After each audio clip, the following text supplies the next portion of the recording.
Let me set up the camera.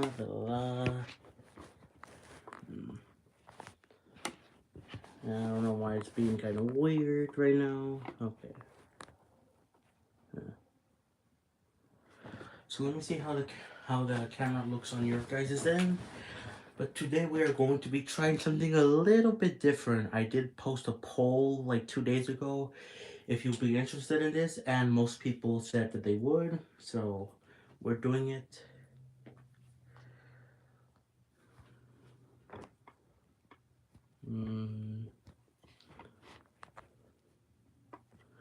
Okay, let me see. How does it look?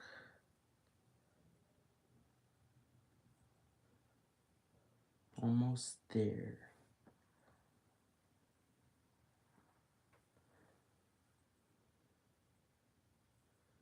Come on. Okay, that's fine. Fine. So guys, we are going to be watching Luxin's I put the full title in this thing. Future Redeemed the final Xenoblade 3 for trailer analysis. That's what he named the video, and I'm gonna be reacting to it. Again, this is gonna be something a little bit different because I've never reacted to other people's stuff before. I've thought about doing this, especially with like Scott the Woz videos. I've seen a lot of Scott the Woz videos, uh, but I like rewatching them, and I was thinking that maybe it would be fun to rewatch them on the channel, and maybe I will do that. But this is the video I haven't seen at all, so it's gonna be kind of interesting to see what he points out that I didn't notice. Now again, in the description, I believe it's there, right? Yes. Check out Luxin's YouTube channel and the original video, please, please, please. I love Luxin. He is a great YouTuber, a great guy. He makes videos on I wish I could make. Like, he does such a good analysis on different Xenoblade stuff. And I wish I could do that because I try to analyze things, but I am not that good. Mostly because I can't remember sometimes names of characters, sometimes location names. So yeah, this just happens. But so please check out Luxin's original video in the description. But yeah, we're gonna be reacting to this. Now, how this is gonna work, I'm gonna be mostly reacting to this like live, like I'm watching it without pausing it. I will pause if there's something that I'm like, oh my god, I didn't notice that, and then I'll talk about it. But otherwise, we're going to be uh, watching this video. We're gonna be watching it uh, with no pauses, unless there's something I want to talk about. So yeah, check out Luxon's original video again in the description, and let's go. This is probably gonna be like at least 2 hours, probably.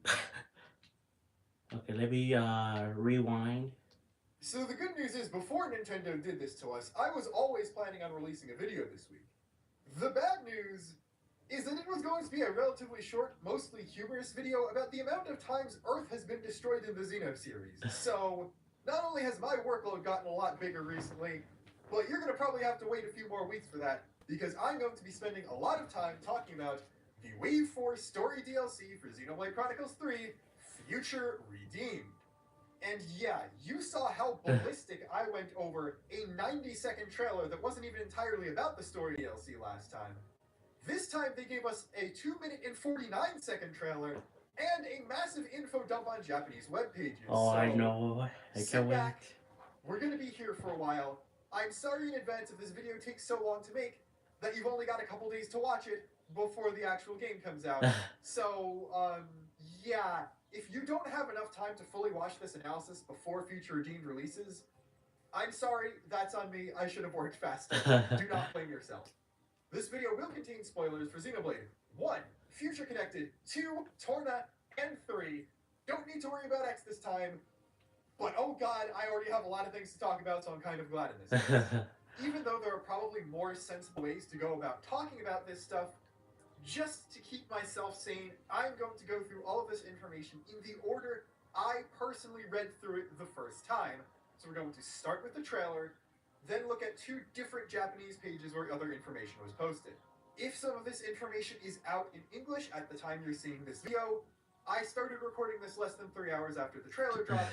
I'm just going off of what I have at the time, and quite frankly, I'm probably not going to have enough time to go back and re-record segments if English stuff drops during the process of recording or editing this. Oh, and one last thing. This trailer is so good, it completely invalidates the data mine of Wave 4 stuff that people were able to find in Wave 3. There are a few out of context cutscene names and new location names that are just new, different, made up words, but all of the interesting stuff that piqued people's interest has been shown off or is easily extrapolatable from stuff in this trailer and additional information. Yeah, the data mine is kind of outdated I might now. have to talk around the fact that Klaus's name is in a cutscene title, or that Prison Island and Colony 9 are listed as campsite locations. However, all of that is there. Yeah. And there is so much more stuff that nobody knew about from the data mine in this trailer and other information. So that's crazy. Having seen the data mine provides zero advantage or additional knowledge at this point. This trailer is catching people who didn't see it up to that information and then some. Just as an example, the base party member data, including names, for the 6 members that we see in the trailer was data mined. However, all of their names were romanized in Japanese and not their official English names. Yeah. So A had her name written as E-I. Yeah, that was weird. Nobody made the connection between that and Mobius A, so that bit is a completely new revelation. And the character Nicole, the one who looks like a younger Shulk and is most likely founder Ortiz, was written as Nicole, to the point where I literally told a friend named Nicole, hey, there might be a Xenoblade character named after you, but nope, completely different character, completely different gender than people who had seen the data mine were thinking. So it's more a hindrance than anything at this point.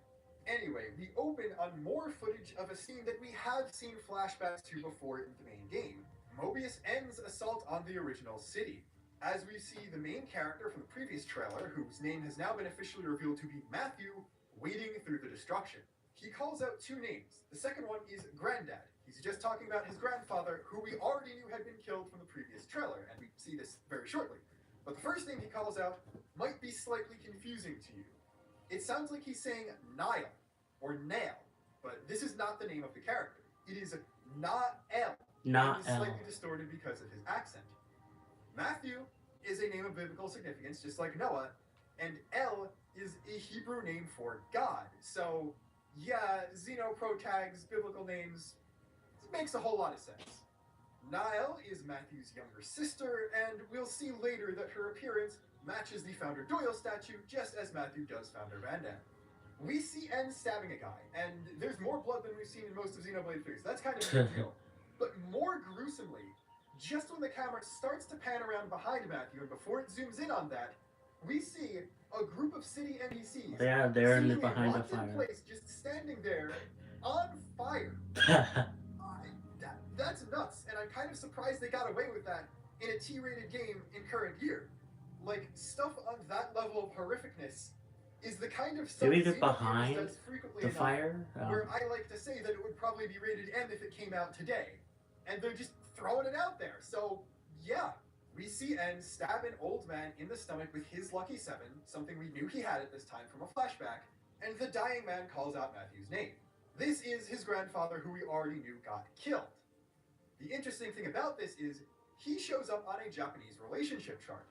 Now, most of this information is redundant, so I'm not going to be talking about it directly a lot, but the important thing is this man's name is written in katakana here on this relationship chart, and in English in a cutscene name from the data mine, the exact same as Gondor, the hero from the base game.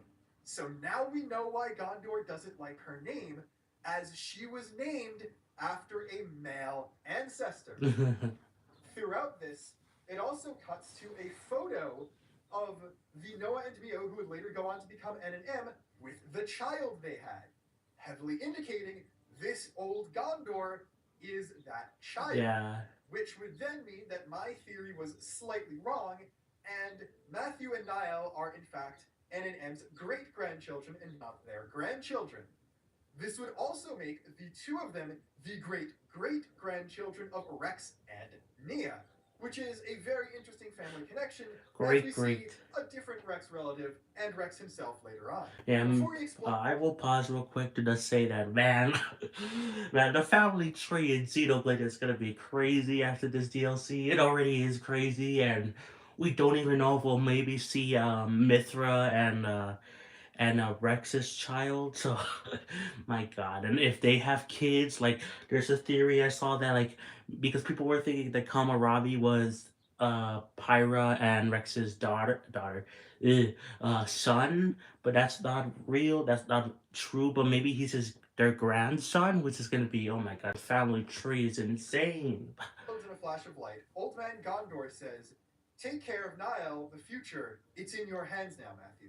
We can also see something outright confirming the fact that the founders were not the original Ouroboros, as Gondor has a Kavesi Ouroboros iris, which is especially interesting because we've seen Matthew's iris before. Also, he appears to be glowing the same Ouroboros green. Both Matthew did in the first uh, teaser and the main game party members do. And he has an Agnian one, even being on the Agnian side of the Hall of Founders. So it seems like when you have a family that's an intermingling of Agnian and Kavesi, the iris is semi-random when it gets passed down to descendants, and we have reason to believe that Niall's iris is a Kavesi one, because she's on the Kavesi side of the Hall of Founders, and appears to have been Matthew's interlink partner. We also see, very, very briefly, a shot of the group of people that appears to be on fire, and there is a character in front of them who looks a lot like the Doyle founder statue. We'll see her a lot clearer later, but yes, this is Niall. It's worth mentioning these people might not actually be on fire, as in her official art, Niall appears to be able to generate some sort of weird dimensionally portally things out of her hands, so it's possible that she's She do teleporting be these looking people to cute safety though. while Gondor holds off N and Matthew tries to save him. We get a big wide shot of the big explosion, and while yes, this place has the same aesthetic as the final game's second city, the geometry is completely different, so this first city is not just going to be a carbon copy of it, though I'm guessing since this is probably the inciting incident on Matthew's journey, this is going to happen fairly early on, and we're not likely to be able to actually explore the city, only seeing it in cutscenes and in ruins. Both N and Matthew are also shown resisting and reacting to the blast before getting blown away, and music kicks in as we're given headshots of all 6 main characters. This song appears to be Future Redeem's main battle theme and has been uploaded on Nintendo of Japan's YouTube channel as New Battle! Exclamation point, exclamation point, exclamation point. Please check it out. It's a Xenoblade battle theme, so it's of course fantastic. We then see headshots of all 6 main characters and a big title drop. For ease of communication, maybe we'll check it after this. Everyone's names down. In order, it's Matthew, A, Glimmer, or Kagiroy in Japanese, Nicole, and then, of course, the returning characters, Shulk and Rex. Matthew is in a fairly nondescript looking area with a tree. This is most likely in the vague Ragwell Lake area, as we know that's going to be a big part of the new region for this expansion. A is shown in another fairly nondescript location with a rock wall in the background. The plants are redder, suggesting it could be in the Goraflava area from the main game. This could also very easily be a different part of Ragwell Lake. There's basically nothing that could be gleaned about Glimmer and Nicole's introductions, although it seems like they are in combat in these scenes. However, they appear to be shots from a cutscene we see a lot more of later on, so that's not really a big loss. Shulk appears to be in Colony 9, and by that I mean the Colony 9 from Xenoblade 1, which we'll see in a lot more detail later on. And Rex appears to either be in the same battle scene Glimmer and Nicole are in, or by a rock wall on one of the ends of Ragwell Bridge. Rex is now shown missing his left eye, matching both the eye Zeke wore his eye patch over and the founder statue from the main game. And we will later see. Also, I do want to pause real quick to say, man, it feels so validated to see that these are actually Shulk and Rex, like the statues, because it was so annoying to see people, especially with Shulk. They're like, oh, that younger guy, like you could see in the bottom left corner there in the videos, that guy, it's clearly like Shulk's like son. But it was like so annoying to see people be like, oh, that one looks like more like Shulk than the one with the long hair, and that one looks like Dunban, and people were saying, oh, maybe it's just references to them. Like, you do know this is a sequel to 1 and 2, right? Like, this isn't just like Xenoblade X, where there's like clearly, it's like its own separate thing, where like Lynn has the Minato pins on her hair. That is a reference. like a simple cute reference. This is actual canon stuff. And I found it so stupid that people were like, oh, that's not Salk, it's just references.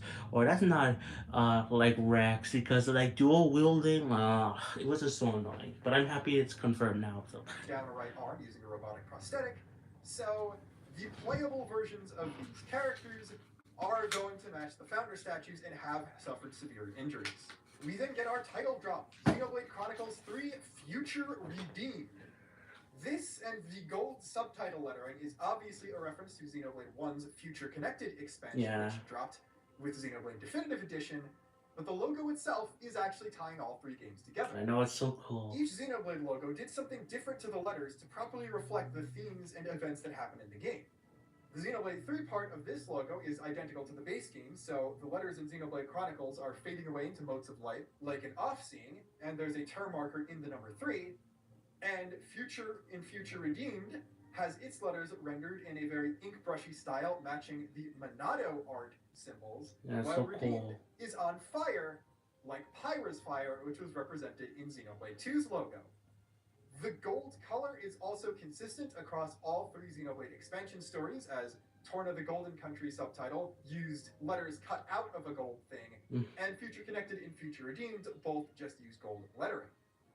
I don't know what the Redeemed and Future Redeemed means quite yet, but with Alvis potentially being in an antagonistic role for at least part of this, it could be something about properly saving the future and holding on to it after Mobius was created and put things in jeopardy.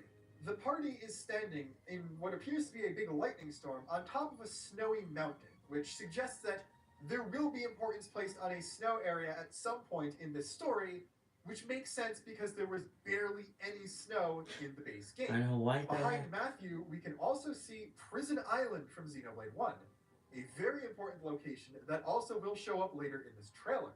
Above Shulk and Rex, however, we see some ruins. It looks like This Tantal. appears to be from Tantal. Yeah. So if there is going to be a big new snowy area, it looks like it's going to be a mix of possibly some more Valak Mountain stuff maybe, and the Kingdom of Tantal leading up to Prison Island. Yeah, that's cool. Behind the logo on the left side, we can see what looks like even darker storm clouds. So this is either just for the aesthetic purpose, make the logo pop out more, or this indicates that we will be seeing the origin of the big storm protecting Origin.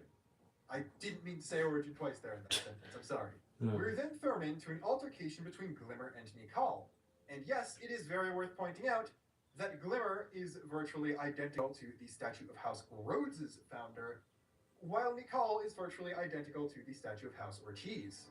From that, we can also extrapolate that Glimmer is an Agnian soldier, while Nikal is Kavesi, and Glimmer remarks that his weapon cannot possibly be a blade, which is something we already knew about, as the Rhodes statue outright stated that he... What the heck? We're not going to be able to fix Oh, this. it's an ad. Man, I'm totally excited for the Flash. I'm not. Why would I care about Stressed out? Time to refresh your rhythm with Trap. an ad? How He dare chose it, though? instead to fight with a weapon of his own creation.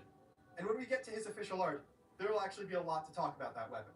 Then, as befitting an ancestor of Guernica, Matthew comes in saying, "Alright, break it up. If you want to scrap with me before punching the ground." Bizarrely, this punch releases the same green energy the Ouroboros stone does, and we'll see something very weird similar to that in a later cutscene, so I personally think, and it's backed up by a few things, that Matthew's fists are not just a regular blade weapon, they also function as an Ouroboros stone somehow. We then see a Mobius get stabbed through the core from behind by a katana-looking sword, and A says, "I don't normally stoop to this. Such duplicity is beneath me," suggesting she has either a very high view of herself or some sort of honor code.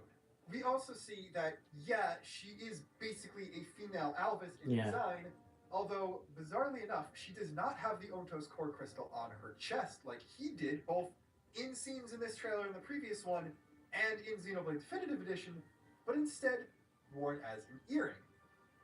This is not particularly out of the ordinary, as we see core crystals in a lot more unusual places than just the chest in Xenoblade 3 compared to only Jin having it on his head in Xenoblade 2, but the fact that it's an Aegis core makes this a bit more weird. Yeah. We can also, in fact, see in the wide shot that her outfit is basically a Mobius one. So, yes, to at least some degree, Console A is this character. We can also see that the sword she's holding has a red handle with a blue-white light blade and some sort of symbol in the ring on it. Which is a Monado. Later information will in fact prove that this is a new form of the original Ontos Monado that Shulk used throughout Xenoblade 1. We then have a group of what looks a lot like That looks like number Sarla. soldiers, with the leader, a new character. Not Sarla. Well, Sarla, yes, but also, what's her name? Why did I just forget her name? Asira from Xenoblade 3. Glimmer, saying the Clockless. This is supremely interesting for two reasons. The first is this woman looks a lot like a younger Sharla, so Yeah. she could potentially either be Sharla reborn into the cycle and then liberated by the Lost Numbers, becoming one of their members, Maybe. or just another descendant of her and Ryan. I know we all thought Ashira was one, but she could be one as well, or Yeah. Ashira could actually be Dunban's kid, which doesn't really fit her appearance, but whatever. And then secondly, the term Clockless. She's saying this referring to Glimmer, who, as we can see in an up-close shot, already has her Agni Ouroboros iris, which heavily suggests that the name Ouroboros itself does not yet exist in universe. This is bizarre because Old Man Gondor does have an Ouroboros iris, so it's not like Matthew is the first character to ever get one, so it's like I said, the power exists to some degree already. However, these people, the founders, are going to be the first ones to actually interlink. But before Ouroboros itself is created and that full power is realized, the Lost Numbers, or at least this separate faction, who we'll learn a little bit more about later, will refer to Agnian and Kavesi soldiers who have been freed as Clockless, as they are no longer bound to their colony's flame clock. We then hear, "What do you want to do, Shulk?" As we finally see another headshot of Shulk. I mean, we already got one earlier, but in this case, we can more clearly see that his hair is way, way longer. Yeah, I love it. Bizarrely, in the flashback scene with him and Rex facing down Alvis, we can see that his hair is just slightly longer than it was in Xenoblade 1.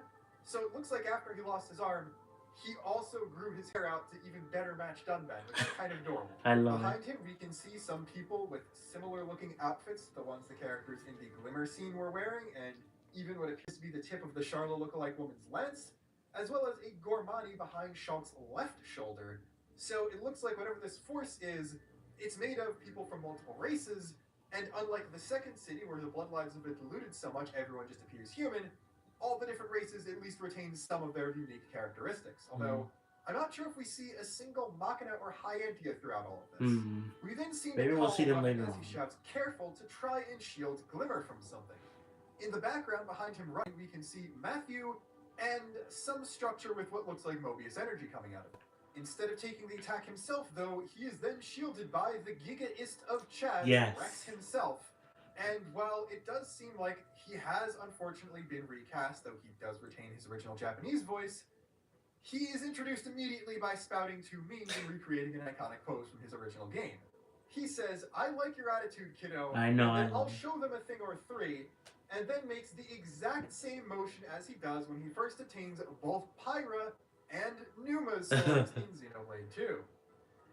If you notice, you can see that he is not only carrying only one sword here, but that it's a different design than the two we see him holding in several other scenes. I do want to pause real quick again that like I don't know, like maybe he has been recast, like the original actor, I forgot his name, I'm so sorry, has been recast. I think it is the same Japanese name, Japanese person playing, like in the Japanese voiceover, if that makes sense.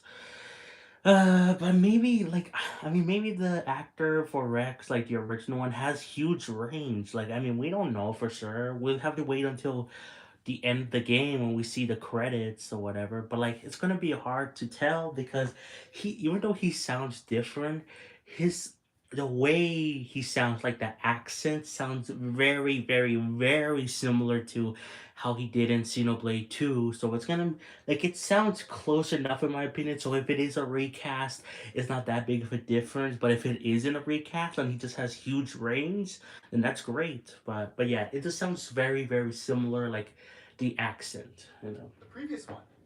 It looks like this is his version of the Numa sword, formed by combining the faux Pyra and faux Mithra ones he Oh, has, that's cool. as it's glowing a very Numa-looking green, and appears to use design elements from both of those, and also neither of the other swords is on him. We then see what everyone was fighting, as a Pharaonis from each nation faces down the party.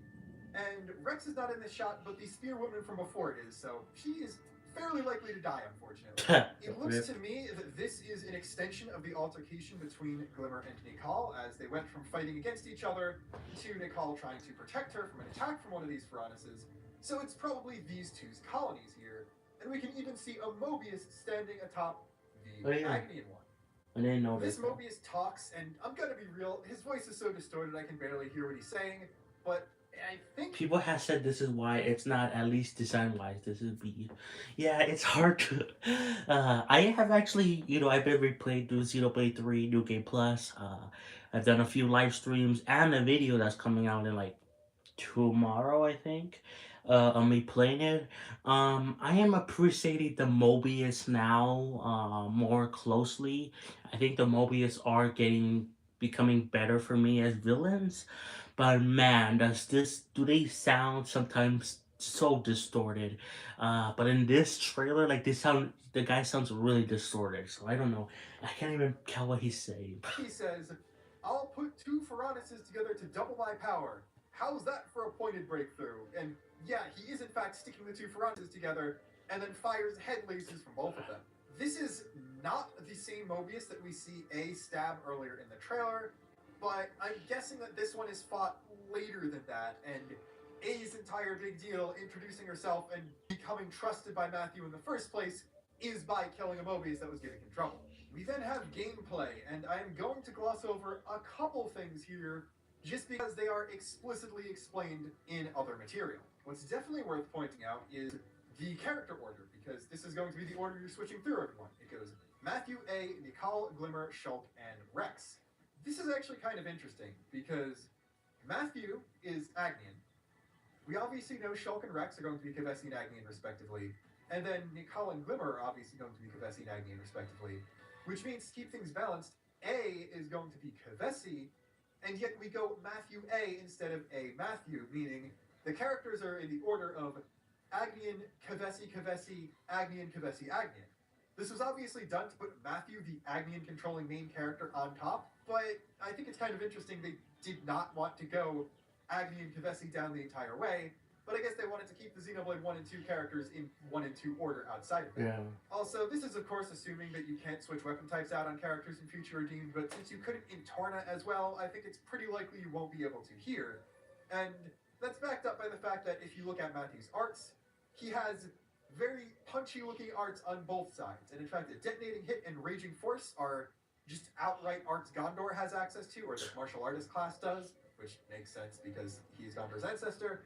And then on the right side, he also has backspin punch, mighty strike, and revolt uppercut, which, well, I mean, those all sound like other martial arts maneuvers, so it seems like characters will get full arts palettes based on one class here. We are skipping Monado Crash for now, and the chain attack meter is still there, so that's interesting. Matthew is an attacker. He's the only one who really uses a class directly ripped from the base game, and martial artist is an attacker, so that makes sense. A, despite wielding a Monado, is a healer, which is really out there. Yeah. Nikal is a defender, which makes sense based on some other things we'll see later. Glimmer is a healer. Her preferred weapon is a staff that sort of looks like Fiona's weapon, so yeah, of course she is. And then, very interestingly, out of the two protagonists, they chose to turn Shulk into a defender and keep Rex as an attacker. Yeah. This is only weird because Rex is the one shown blocking an attack earlier in the trailer, but given the fact that when you used Shulk as a blade in Xenoblade 2, despite being a DPS class, his weapon reused shield hammer animations, so it makes more sense for him to be a tank, I think. We appear to be in a new area. This looks like the region around the original Xenoblade 1 Colony 9, which we'll see a lot more of later on, so this makes sense. And the most surprising part of all of this is I think Origin is still visible there in the sky on the right between the two hills. Oh yeah, I could see something different that just sort of looks like it. So it looks like in this time period, we will have both sides of the big conflict between Mobius and the Lost Numbers being a lot more overt and out in the open if both Origin and the original city are not hidden away. And then later on, the second city has to be formed in secret because Mobius gains so much more power, and Origin is also able to be successfully hidden away behind a difficult to pass through storm. The next clip shows the party at a substantially lower level, this time fighting some Kavesi forces Yeah, I outside of want what to know appears. how, because I don't remember how it was in Torna. I know in Future Connected you started off with I think level 50, I think, and then one from there. I don't remember. I think in Torna you did start off lower level, but it's still kind of weird that you're gonna be starting off somewhat lower level and go up to at least level 50 because it's gonna be crazy. Like how long is this? Like we know from the data mine, which again is kind of invalidated by now, but it is gonna be at least a little bit longer than Torna in terms of cutscenes. But like, how big is this? Like we don't Be know. some sort of town. This doesn't look like Colony 9, so this could be another settlement built within Ionios. We only see battle gameplay with the full party throughout this entire trailer and all the supplemental material, and I believe the lowest we see anything go is level 30. So my guess is that we will start out with Matthew in the upper 20s and go somewhere vaguely between 30 and 60 or 70. I don't know why they're not starting at level 1 in this case, but I guess since we're going to have Shulk and Rex in the party, it makes more sense to start at a relatively higher level because of how experienced they are. And I'm also guessing that beyond mechanics that have been altered for the DLC, you're going to start out with what a base game character would have access to at, say, level 25 or level 30 in terms of amount of arts and non-class related customization options.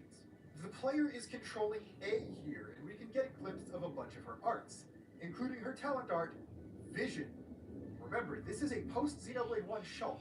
He doesn't have access to visions. A appears to be using a version of the original Ontos Monado, so she gets them instead. It'll probably work like Mithra's talent art in Tornado.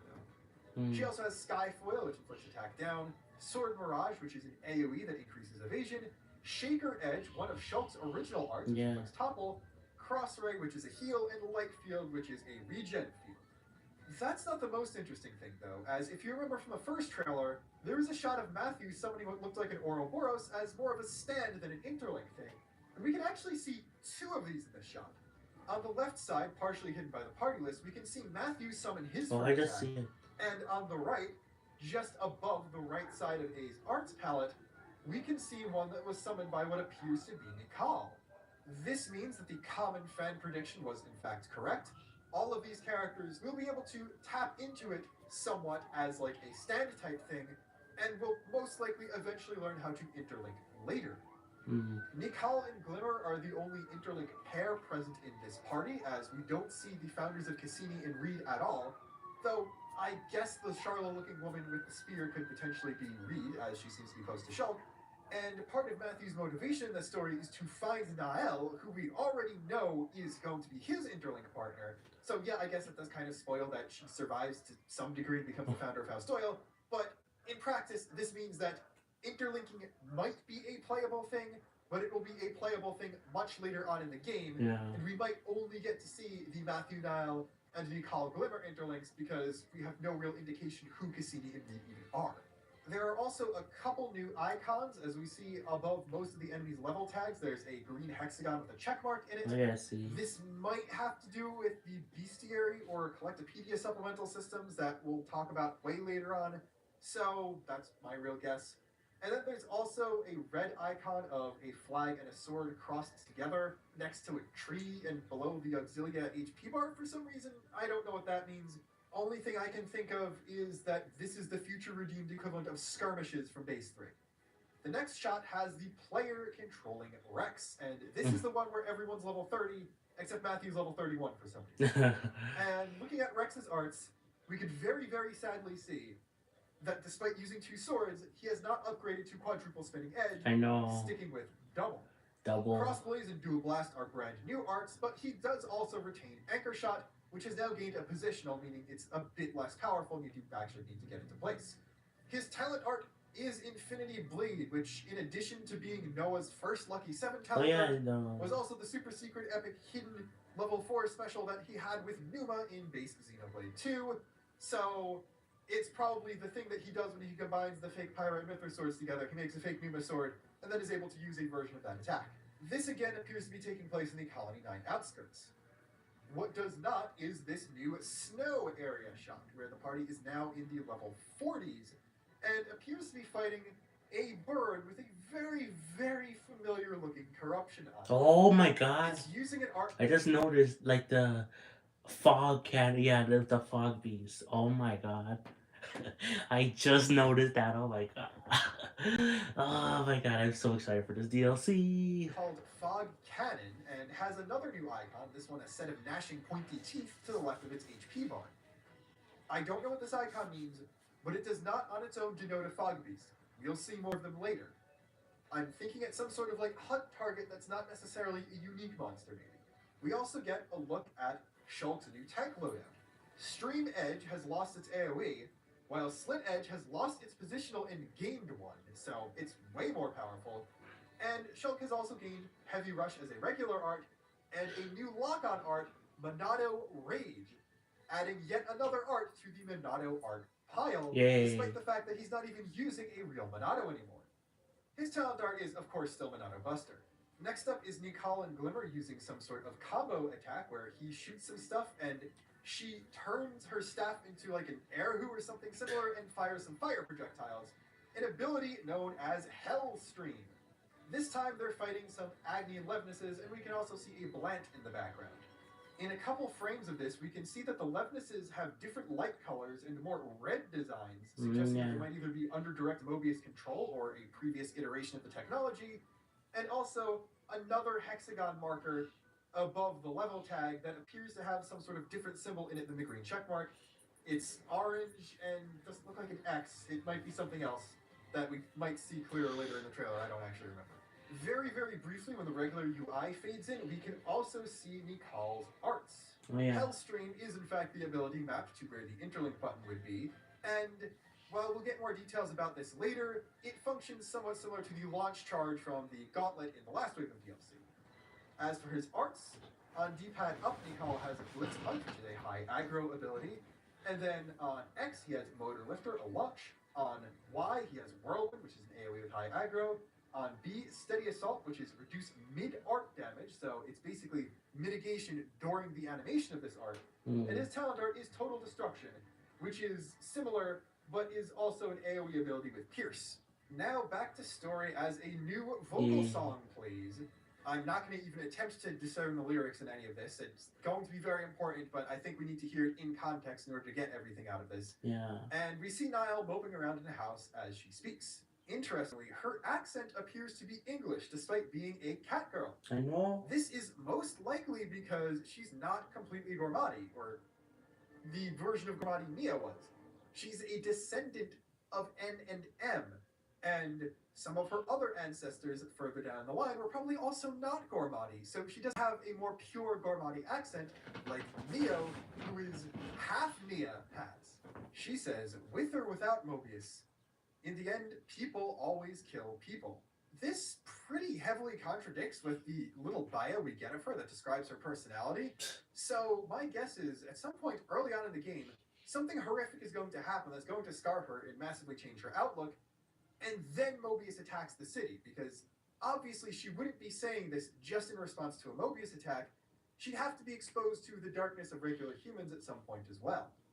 We see her hugging a kid who's dissolving into light motes, and we'll find out later that she's very close and well liked by children of the city. So obviously someone she cared about died, and in order for that line to make sense, they must have been killed by something other than Mobius, Kavesi, or Agnian.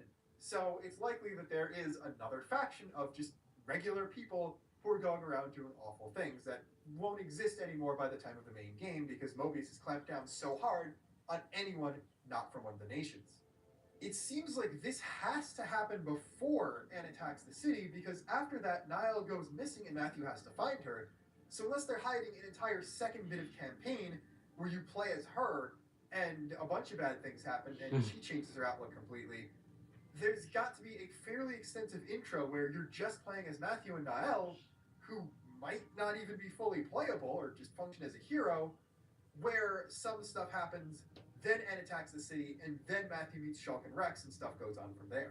The last bit of her with very dead-looking eyes and a red light probably comes from a different scene than both the one of her talking with Matthew in the empty house and the one of her cradling the dying kid because of something later. While I'm not going to discuss the words themselves, we've heard enough lyrics from the song at this point where I want to talk about one small fan theory. The singer very much appears to not be Sarah Wida, who sang A Step Away and Where We Belong for base game Xenoblade 3, but some people are theorizing that it's actually Joanne Hogg, the singer behind the vocal tracks of Xenogears and Xenosaga Episode 1. The vocal style and just everything about it does sound a lot like her, but it's been like 20 years since she's done anything Xeno, so I don't even know if she's still professionally working, let alone willing to come back and do something with Mitsuda again, but it's very worth pointing out. This would be another neat way the Xeno series could come full circle. Yeah, that would be cool. What's even more worth pointing out is the first shot we've ever seen of the complete Trinity processor with all 3 cores. Yes, this is the conduit up here. Oh my god. So I think this. Oh my god. I wanna end. I want to read what he said because it went by really fast. The first shot we've ever seen of the complete Trinity processor with all. Yes, this is the conduit up here. This is a pre-experiment flashback. Okay. Again, outright showing that the Onto/Usia core is red, like Alvis's core crystal. This trailer not being out is why they didn't really show any physical details of what the box for the big Xenoblade Trilogy OST collection looks like, because it's called the Trinity Collection. Yeah. And yeah, the design of the box is the complete Trinity processor. So they were waiting for this trailer to drop to hit us with how the thing actually looks. And now that I've cool. seen it, I think I might need to actually drop the money on it. Please subscribe and watch all my other videos so I can afford to do that. We then hear Shulk say, I heard about that from Melia. A gift from Alvis, she called it. We do not know when this line happens. It could very easily be a pre-origin thing in general and part of a flashback, or something Shulk says talking to like A or Rex or some other returning character who happens to know Melia. The fact that he says a gift from Alvis and we only see A as an Ontos core haver in an explicitly non-antagonistic role means that this could be a sarcastic thing. When she says a gift from Alvis, it could not be a good thing. But I don't really know, considering that the line is only said over a flashback, obviously, to the Trinity processor in Radamanthus. This could really be applied to anything because there's no present-day context for it. This is literally just Shulk talking over a flashback shot of something that we knew happened in the past but we never saw directly. We then see the party walking up to a decrepit but familiar, welcoming old location. Colony 9. As I think Matthew asks, is this it? And Shulk responds, yes, the Liberator's base of operations. It's a decrepit, but still standing and still resisting new Colony 9, as seen in the end of Xenoblade 1. The full party is together here, which means this takes place well after Ed sacks the city, and yet all of the human NPCs here wear very lost numbers looking clothes and stuff. So my guess would be that you can connect with NPCs from Colony 9 here, and it's implied that these guys are the ones that go and found the second city alongside the actual founders.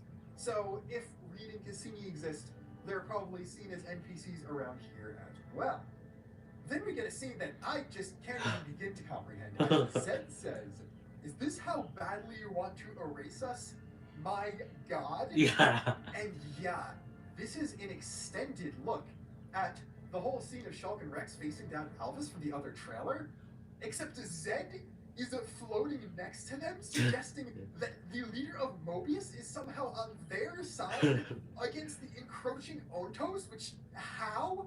So, like, either something from the higher dimension Alvis left off to screwed him up real bad and he came back, or because Zed is the representation of humanity and its base desires and stuff, they viewed like the Monado and Aegises as divine things, which caused Zed to come into existence treating Ontos as a god, and because of that, Alvis came back and like, hey, you wanted no gods, and then immediately started worshipping me?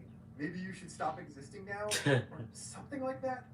The line could be taken out of context and from a different scene, but like, there's still Alvis in an antagonistic spot and Zed in a protagonistic spot alongside Shulk and Rex. So honestly, while he still has his original appearance, like the one from the base game where he looks like a villain, he could potentially have come into existence initially as not a bad thing and then been changed or corrupted at some point to only reflect the negative aspects and desires of humanity, at which point he took over Origin and made Ionios and all that. Maybe. Which I think would make a lot of sense, because it's kind of a big theme in all of the Xenoblade games, that, believe it or not, naive, wide-eyed idealism and believing in the inherent goodness of humanity is not cringe and actually a good thing sometimes.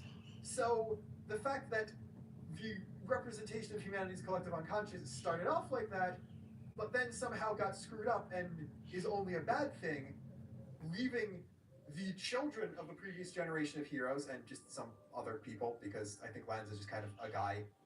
I think even Noah is just kind of a guy, to instead inherit that will and be the positive representations of looking towards the future, and then break out of the cycle of Ionios by destroying Zed and letting all of humanity choose independently instead of as one monolithic entity. It's also possible that they're able to free Alvis of his corruption, but at the cost of him having to basically go through a Doctor Who regeneration into A and lose a lot of power. But then said corruption was able to take over Zed and by extension Origin, and that's how Shulk and Rex got hurt and Ionios came to be. We also don't really know when this Alpha scene takes place. Yeah. I guess it would be early on, but it could theoretically be after everything, and Zed just kind of gets reconstituted, or this could be a completely metaphorical scene to begin with. But if the entire thing is that A, existing, is sort of a gift from Alvis, allowing Ontos to be a thing again, or still after he's gone or screwed up, then that honestly really plays into my theory that one of Pyra and Mithra retained the Numa powers and the other one got the Logos powers, because if you then have A there, that's all three pieces of the Trinity processor, which is probably exactly the thing you need to fix all of this stuff, and maybe even unite the 1 and 2 worlds properly after the end of Ionios. There's also the fact that, yeah, I don't know why I've been hiding it, Glimmer is very obviously Rex's kid with Pyra, like how Neo is his with Nia, so she has a complete-looking Numa core crystal. Her and A, if those core crystals function the same way Alvis's and Numa's did, you only need a reborn Malos. I don't know where you're going to get one of those, but find one of those, and there's your complete Trinity process. And where you going to find a Malos? Also, the fact that they got Harry Void back for the DLC, kind of nuts. I have no idea how much money Nintendo's giving them, but hopefully they get even more to make their next game.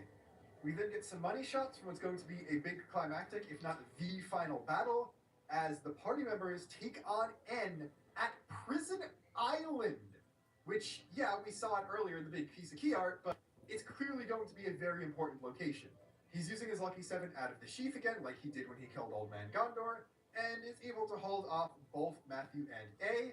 And then we get fun father-daughter bonding moments as, first off, some of the big lights that form like the big shield around Prison Island fire off, so maybe they activate that shield in order to keep other Mobius from reinforcing N as they try to defeat him.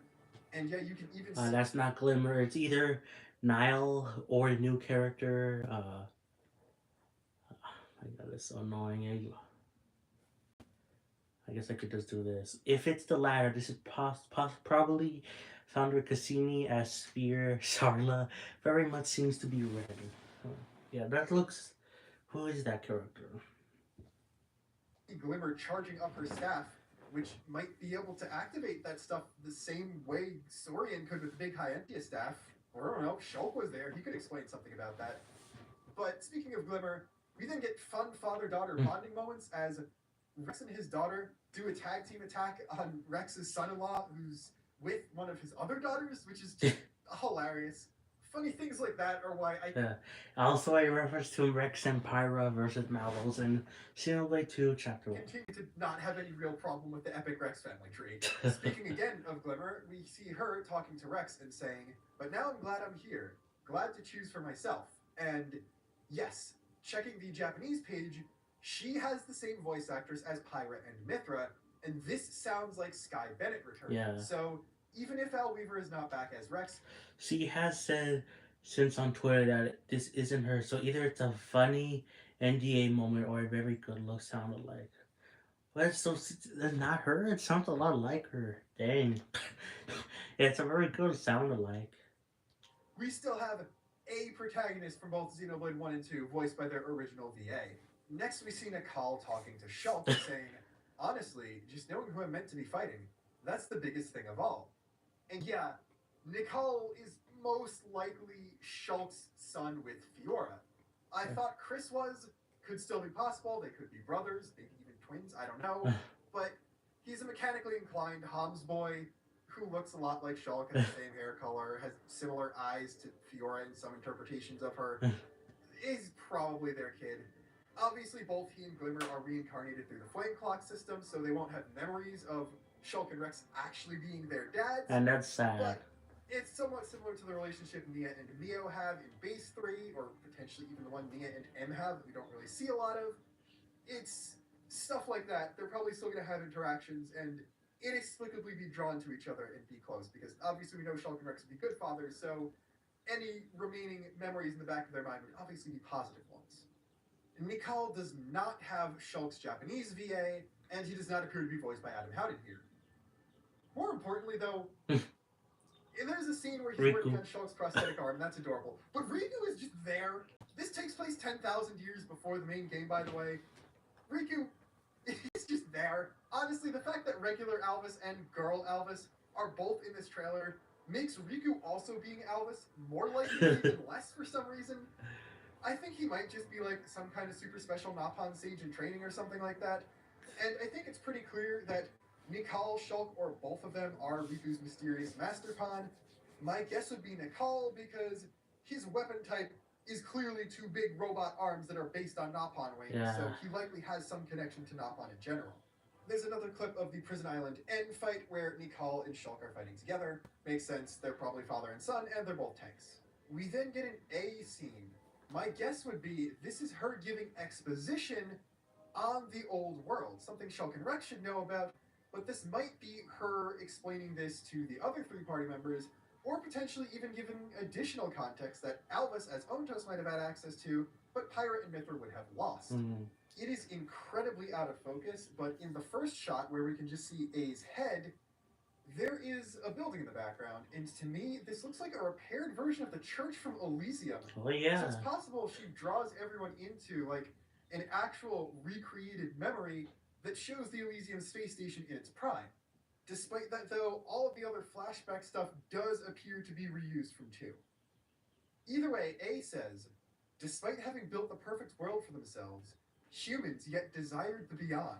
So somehow, despite everything that's happening here, there's going to need to be some sort of context of the original Earth prior to the original Klaus experiment, not even the origin experiment, that most likely will come into explaining maybe Zed's outlook towards viewing Alvis as a god, or Alvis's actions and something about the hubris of humanity, or something like that, that A will know about and have to explain to even Shulk and Rex. Because keep in mind, this is probably a story Shulk and Rex don't even know in its entirety, because otherwise, wouldn't they be the ones saying it?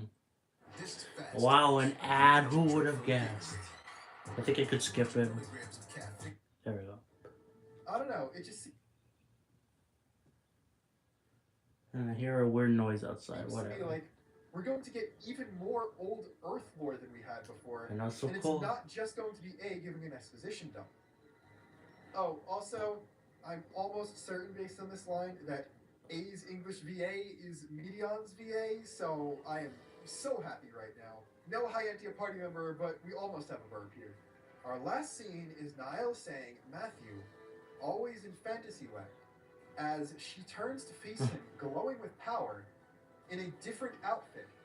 This one looking a whole lot like a combination of a Mobius outfit and Numa's outfit, and she has the Ontos core crystal for some reason. So somehow she becomes the holder of the Ontos core. So this is the one A not have the full power? Is it a fake? A seems to actually be an extension of Alvis, or Alvis's original personality. So maybe he got split in two as well, and the other half worked with Mobius and corrupted Niall?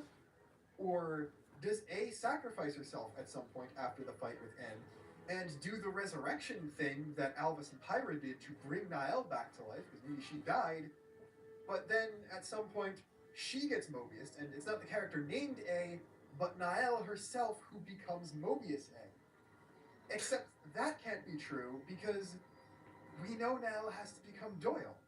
So somehow she has to be freed from this, and I don't really know where any of this is going. Yeah, And I am so excited to see more. I'm so sure you confused, are but that's too, a good because thing. There's probably like a day before the game comes out and you're seeing this video. It's actually 2 Oh, days. you thought I was done. I wouldn't be Luxin if I stopped just at that. I know. Come on, we got a bunch of Twitter videos to go through, we got Japanese blog posts, and an entire Japanese website. There is no escape. This video is the endless now. Screw Mobius. I don't even need superpowers. I just need my big mouth. Similar to the ongoing developer blog series that came out pre-release of Xenoblade 3 and got a couple updates for the other DLC waves, we got a new Japanese blog post, but this one's more of a general Xenoblade thing, because it also talks amiibos and OSTs, and despite that being at the end of the page, I'm going to go over that first very quickly. The Pyra Mithra double set releases on Friday, July 21st in Japan, and in Xenoblade 3, using those amiibos will allow you to reskin Noah's sword into Pyra and Mithra's swords. Ironically, these appear to be the original models of those swords, and not the replicas Rex uses, so Noah gets the real ones. Rex has to settle with replicas for some reason. It also says that, like with the original Minato that you can get from the Shulk amiibo, you can unlock these somehow in a future patch. It's probably just going to be beating the game again. Yeah. Next up, Noah and Mio are getting amiibos. I know. I don't know why. Mio is already getting 2 Good Smile figures. I don't think she needs more. I don't know what these would be used for. Like, can you tap the Noah amiibo to give Shulk Noah's sword instead of the other way around in Xenoblade Definitive Edition? It's going to be neat to have them. I just don't know what they would be used for. That's all the information we're getting on that, by the way. No release date, no additional details. We are also getting a little bit more information about soundtracks, as there's a bunch of stuff that can be pre-ordered through the end of April. The first of which is the Xenoblade 3 original soundtrack, which will be released in Japan on Saturday, July 29th. So, yeah, end of July. Gonna be another good time for Xenoblade. Not as good as next week, but it's a pretty good one. And you can also buy a special edition that comes with an 80-page booklet and 1/3 scale replicas of Noah and Mio's flutes. There's also another version of the Definitive Edition soundtrack, including the Future Connected songs, which were released on Wednesday, August 2nd. And also releasing on July 29th is the Xenoblade Original Soundtrack Trinity Box, which contains collections from all 3 games. The only issue with this is you cannot get the materials from the special edition of the 3 soundtrack with the Trinity Box. You will need to buy both of them to get everything. So please like, comment, subscribe so I can do that, because I kind of want to do that. Oh, and they do ship internationally, and you can set the store to work with like 100 different currencies, so you can probably get your hands on it without a proxy shipping service, regardless of where in the world you live. So that's legitimately neat, although I think you can only make the website itself work in Japanese and English. Pre-orders will close on the 30th, and by that I mean it's probably the end of April 30th Japan time, so you and me both should probably get on putting your pre-orders in. Although I might need to wait to see how the ad revenue from the first couple days of this video works to make sure I can do both and not just one of them. Please subscribe. How many times do I have to say that? Just do it. Anyway, now we're going to go back to the top of the page where it actually starts talking about Future Redeemed, and we're just going to machine translate stuff all the way down. There are fan translations coming out, but I need to get this done as quickly as possible, or it literally will not be out by the time the game is. The first thing is a storyboard, and this is kind of interesting because it takes the form of the storyboard from the base game. As it says, Keves and Agnes, the 2 hostile forces, were engaged in a never-ending battle. The Keves soldier Nikal and the Agnes soldier Glimmer confront each other on a certain battlefield. In the midst of the 2 fighting for their lives, a young man cuts in. You're not the real enemy. A young man from the city, Matthew, who intervenes, tells the 2 that they're not enemies of each other and reveals the existence of their true enemy, Mobius. Those who realize the truth of the world will challenge the battle against its fate. This is literally like Xenoblade 3. This isn't framed anything around Matthew taking revenge against N or the founding of the Second City or anything about Niall. This blurb is around Glimmer and Nicole. Yeah. So all the stuff I said about the story structure, about starting with a prologue with Matthew and something, that might be wrong. We could cold open with the whole Glimmer and Nicole fight, then get introduced to like Matthew, Shulk, Rex, and A, and then get flashbacks to what all of the other characters were doing, and we view our introductions to this version of Ionios through the eyes of recently freed soldiers of Keves and Agnes, just like we did through the main game. This is obviously also drawing an intentional, massive parallel to the whole Guernica situation, Yeah. except this time, instead of dying immediately, Matthew appears to still be the main character of Future Redeem. Next up, For we now, a bunch of not characters. We also have images for the 6 playable characters that also list their weapon type and their class.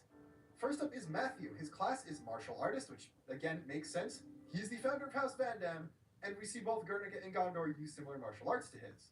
His weapon type is Ouroboros Knuckles. Yeah. So, yeah, remember that thing I said about how his fists might have the Ouroboros stone thing because it made a similar energy?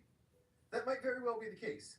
At some point, he probably unlocked Ouroboros energy in himself, and maybe Niall, and then was somehow able to either let that out of his fists or got the little central bit of it that's a piece of origin metal embedded in his gauntlet somehow, and that's how he's going to unlock the Ouroboros power in, at the very least, Glimmer and Nicole, possibly Reed and Cassini if we ever meet them. His bio reads, a young man who belongs to the organization City that opposes Mobius. He fights with fists imbued with special powers. He has a straightforward and caring personality and is looking for his missing sister, Niall. I don't think much of this comes as a surprise. This is about what we'd expect from a character like him. Next up is A. Her class is Minato Fencer, and her weapon type is literally just Minato. So, yeah, they're really not hiding anything with this.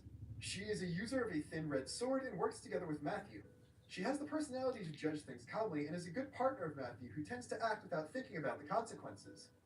So, yeah, basically a similar relationship Shulk had to Albus, except she's actually working with Matthew on a more long-term basis. Yeah. And who knows? I don't really know how real her personality is, because the thing about Albus is he is the original Onto's personality.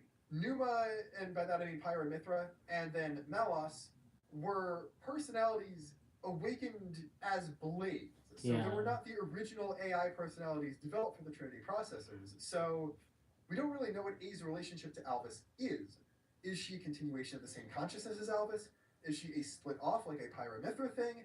Is she somehow reawakened as a blade version of the Ontos core because something bad happened to Albus when the whole Shulk Rex Zed thing happened? We don't really know yet, but the way she interacts with or relates to Albus is probably going to be a very big deal, and probably something you're going to need to hide behind spoiler barriers in future videos. Nicole is I also want to talk about real quick how it's Minato Fencer, which is obviously about Minato, but like Fencer, which is like from why did I just forget her name? From the white Ethel, yeah. So it's kind of weird about that. I don't know what's going on with that. She also kind of looks like Ethel, so I don't know what's going on. Maybe they're connected somehow, and that means the family tree is even bigger than we his thought. class is Machinist, insert funny reference here, and his weapon type is Variable Backpack, which I think is a kind of twofold reference. The first is that Poppy Cutie Pie's weapon type in Xenoblade 2 is Variable Saber, and this backpack has mock-up Nappan arms on it, so again, he's close to Nappan. He will probably end up being Riku's Master Pawn, even though I actually initially thought it was Shulk, and will probably have a big role in developing like some Lucky 7 related thing, because we know Nappan are tied to Lucky 7. The second reference is he's got a little ether cylinder thing on the bottom of the backpack that is virtually identical except in color to the one Valdi wears, so it seems like Valdi's gauntlet technology is somehow descended from Nicole's, which is kind of interesting. An ad. Enjoy endless possibilities when you rinse together. Oh, I totally care about that. I guess he was so talented that even though he became Ouroboros and betrayed Keves, some technological descendants of his work still carried down in Keves military technology just because it was that good. His bio reads, a soldier of Keves who is good at mechanical engineering. He has a calm and quiet personality, but when it comes to talking about machines, he shows a positive side. He doesn't fight with blades, but with his self-made machine arms. Again, worth noting that it looks like everyone else uses a traditional Ionian blade weapon, like including Shulk and Rex. Kind of interesting. And Nicole is the only exception because he wanted to make his funny Napalm arms. Glimmer's class is something with a lot of kanji, so it doesn't machine translate very well. It's either firefighter or flamethrower is what I'm getting, but it's probably something like fire staff, fire adept, something along those lines. And her weapon type also does not machine translate very well. It's something Kane. We'll find it out soon enough. I don't think the name of her weapon type particularly matters, largely because it doesn't have anything Aegis related in it. Her bio reads, a soldier of Agnes who fights with the cane strung with strings. She has a stubborn personality, and sometimes her tone becomes harsh. Unable to accept the truth of the world, she acts selfishly. So yeah, even though she is pretty clearly Rex's kid with Pyra, she has a more Mithra-like personality.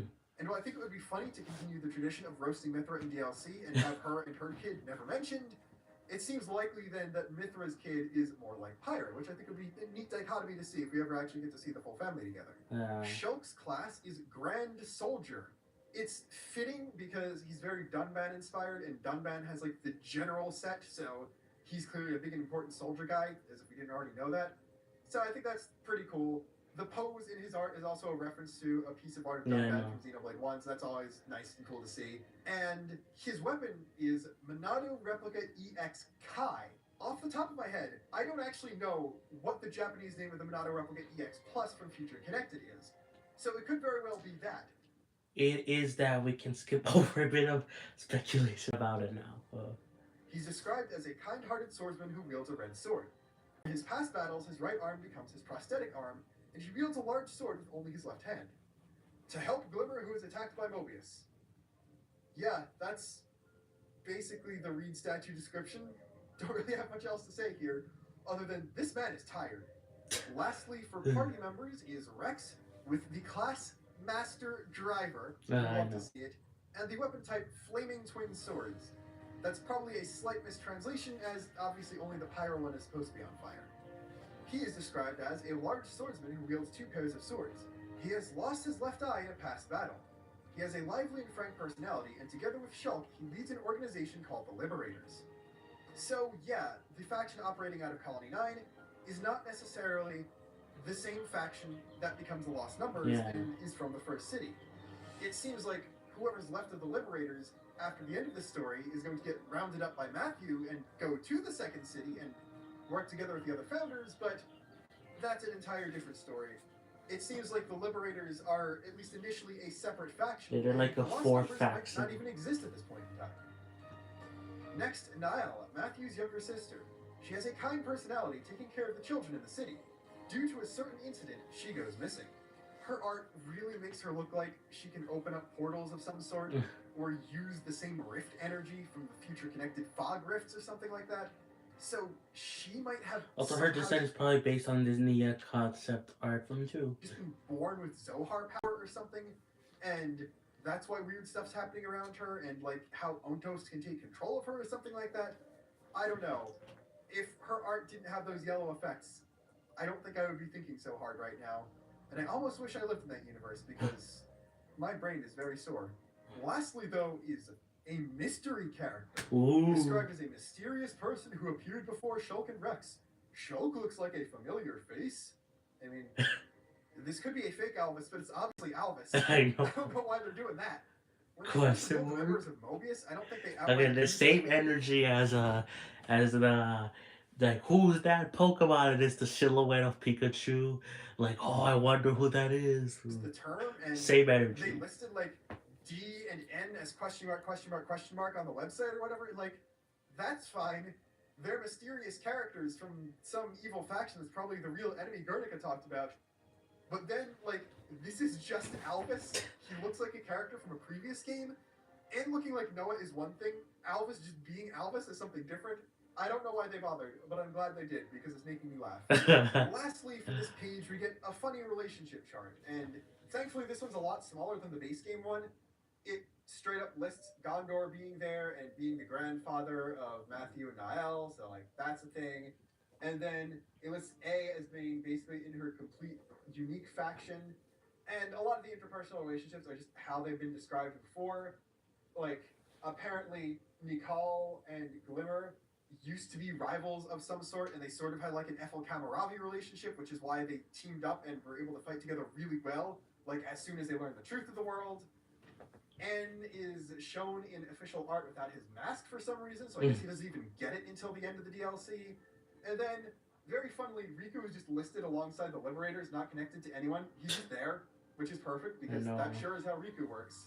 And yeah, we can't even move to the official site yet, because when the Japanese Xenoblade Twitter account tweeted all of these same little character bios, they also released small clips for every character, so we need to talk about those. Matthews is just an extension of a trailer clip, as it's the one of Nicole and Glimmer fighting, and Matthew coming in and punching the ground. In this clip, we can in fact see that his fists do just have Ouroboros stone properties somehow, as not only does the same green light come out, but it also astral projects the two soldiers, just like Guernica did when he activated the Ouroboros stone. A's clip is a bit longer and appears to primarily be highlighting her relationship with Matthew. This is all unsubtitled Japanese, so I don't really know much of what's going on. But we do first off see Matthew glow green and punch out and destroy what appears to be one of the Mobiusified spectral arachno enemies that you see inside Origin in the main game. Its design is a bit different. A couple are also visible in the city in the first scene of the trailer. Same base model and stuff. And then they have a discussion that appears to be A chastising Matthew for his more goofier and happy-go-lucky attitude. And I hear Matthew use the term Ouroboros power, so I think Matthew might have been the one to coin the term Ouroboros to begin with, which is kind of neat. And A does mention Mobius at some point, but it really just seems like they're talking about his power and how he needs to take things more seriously. And I just think it's funny, just on the Xeno protagonist trauma scale, just like the fact that at the very beginning of the trailer, we clearly see something awful happen to Matthew. By comparison to the original Faye, he's still the goofy, happy-go-lucky version of the character, which, man, when do we get a Xenogears sport? Nicole's clip is him running away from battle. He uses his arms to hop over a little bit of machinery beast rubble, so that's probably something he'll be able to do in combat. When he climbs, the arms will probably do the climbing for him. And it looks like he's just very scared and not necessarily a good fighter, but once he learns about Mobius, he's more motivated and stuff.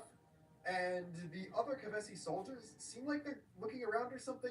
I can't exactly tell what they're saying, but I think I hear one of them say Nicole-sama, so it seems like he might be the commander of his colony, and in somewhat similar, again, to Evaldi's situation, some of the other people need to pick up the slack, and there's basically a field commander that's doing all the actual commanding in the battlefield because Nicole is unable to really face that stuff. Glimmers basically follows up on this as a couple Agnian soldiers walk up to her, they spot Nicole hiding and say something about him. I can clearly hear one of the soldiers talking about how, his weapon isn't even a blade, and because I can't speak Japanese, I don't really know what Glimmer is saying here or what her response to that is, but my guess would be it's either laughing at him for being a wimp or something, or telling the other guys who might be her subordinates she's probably also a commander, because every important character besides the main party in Base 3 is a commander. That they still need to take him seriously because, that's the great Nicole of colony number whatever, or hey, he could still be a threat, we don't know, he could be faking us, something like that.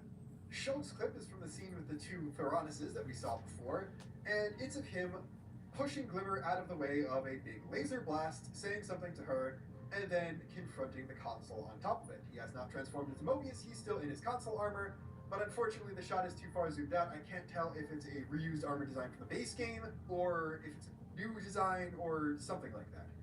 It's very, very possible that we'll meet consoles with similar letters to ones we've seen before, and they're just going to die and get replaced at some point down the line. There's 1,000 years in between this and the main game, so it's not like they can't just do that. There's only a small handful of consoles we actually need to see survive through all of this, so that's completely doable. Or maybe they just don't kill a lot of Mobius, because obviously they can't kill N permanently, so we don't really know what's there. Probably the biggest deal here is Shulk draws his weapon, and he can draw the Minato Rex like an Ionios blade. Yeah, so but he...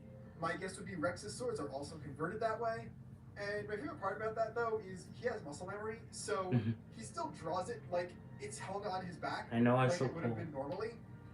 He just does that. Like, I'm pretty sure that's part of the iris, so characters can just choose to manifest their blades with a thought without needing to do any specific motion or anything. But because he trained on using a regular physical weapon, he still does that. Obviously, the only difference is it's pointing the opposite direction because he can't use his right arm. It looks like the prosthetic is not very articulate, so he does still have to use his left arm to fight. Maybe just because of how biology and shonen power systems work, Shulk can only get stronger with his left arm. His right arm can only be as strong as technology or something. There's some big philosophical thing that I don't know. It's Shulk being cool again. Yeah. I don't think there's a lot to complain about here. The Rex clip is just an extended version of the shot from the trailer where he quotes the two memes. We can see a little bit more that this whole thing where he saves Nicole and Glimmer is from after the part where the one Mobius fuses the two Ferratuses together, and that Matthew tries to also help, but he's too far away. And in a couple shots, we can also see Shulk protecting the same Charlotte lookalike Spear Girl. So Shulk's with her really frequently, so I'm really starting to think that this woman is going to be the founder of House Reed and just won't be playable because she's weaker or doesn't have Ouroboros powers yet or something. Niall gets a clip as well, and it's of her getting along well with kids, like we kind of knew about from her little bio. This appears to be either outside the old city or just some little outpost thing, because the building behind everyone looks sort of like a city building thing, even from the I second wonder city. how the structure of the And then DLC is gonna be. Maybe you just begin like all normal and the city doesn't get attacked till like an hour or something into the game. Even Old Man Gondor also appeared to be there having a conversation, and we can see Gondor's outfit a little more, and it looks like he wears a green version of basically the exact same pants the modern Gondor uses and gives to everyone who adopts her class.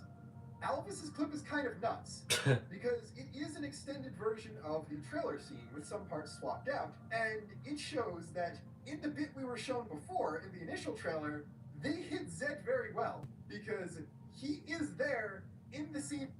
Oh, come on. And I guess the most interesting part. Raise a toast to that Ritz cracker taste and a toasty, crunchy chip. Ritz toasted chips. From the original trailer just off screen. And in fact, we can now see in complete context that Shulk and Rex say the exact same lines, with the addition of Shulk saying Alvis's name and Rex saying Shulk's.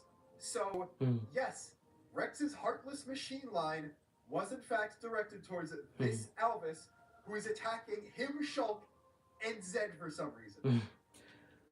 Z's trailer line is not said here, so that could still have come from elsewhere. Genuine evil Alvis is back on the table. At the very least, I think Rex believes that the Alvis Shulk knew cannot hear his pleas anymore. And that's terrifying, because that means something was able to overcome the full might of Ontos.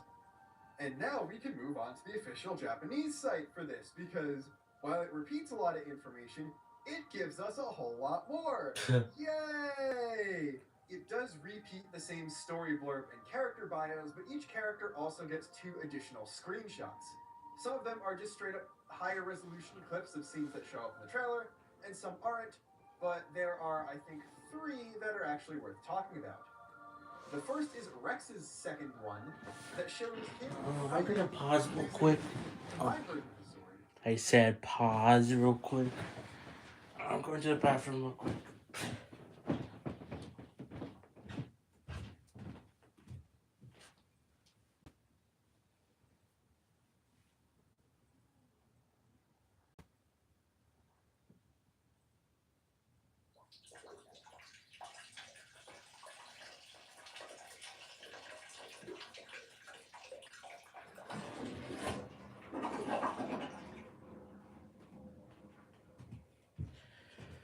Oh boy. Okay. Let me check how the camera looks. Let me arrange it upwards a little bit.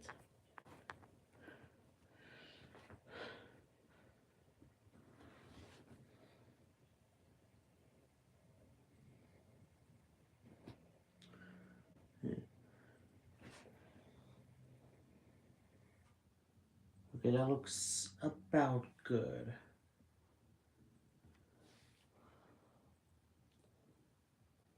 Okay, that looks good.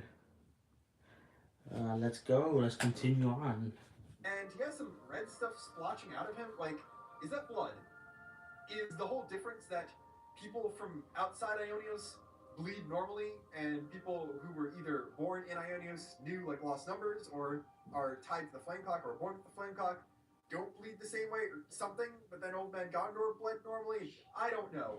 I can't tell if this is him cutting through something, this is getting cut by something, or if it's just some energy around him. So, yeah, I'm not entirely sure.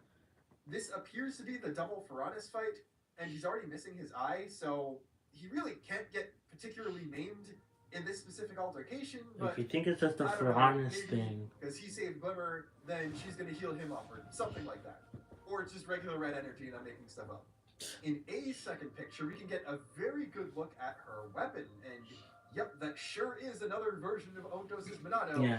because it even has the kanji for Buster on it in the arts ring.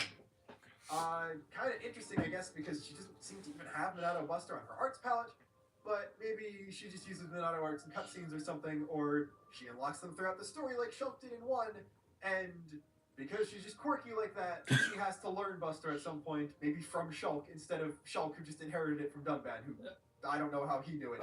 I think he just thought, make sword big, make swing big, do more hurt, and I guess he was right. Nael's second image shows her using the same weird wormholey portal energy things from her official art, and interestingly, this appears to be in the same area by Ragwell Bridge, where the shot of her with the Ontos core and console outfit was taken.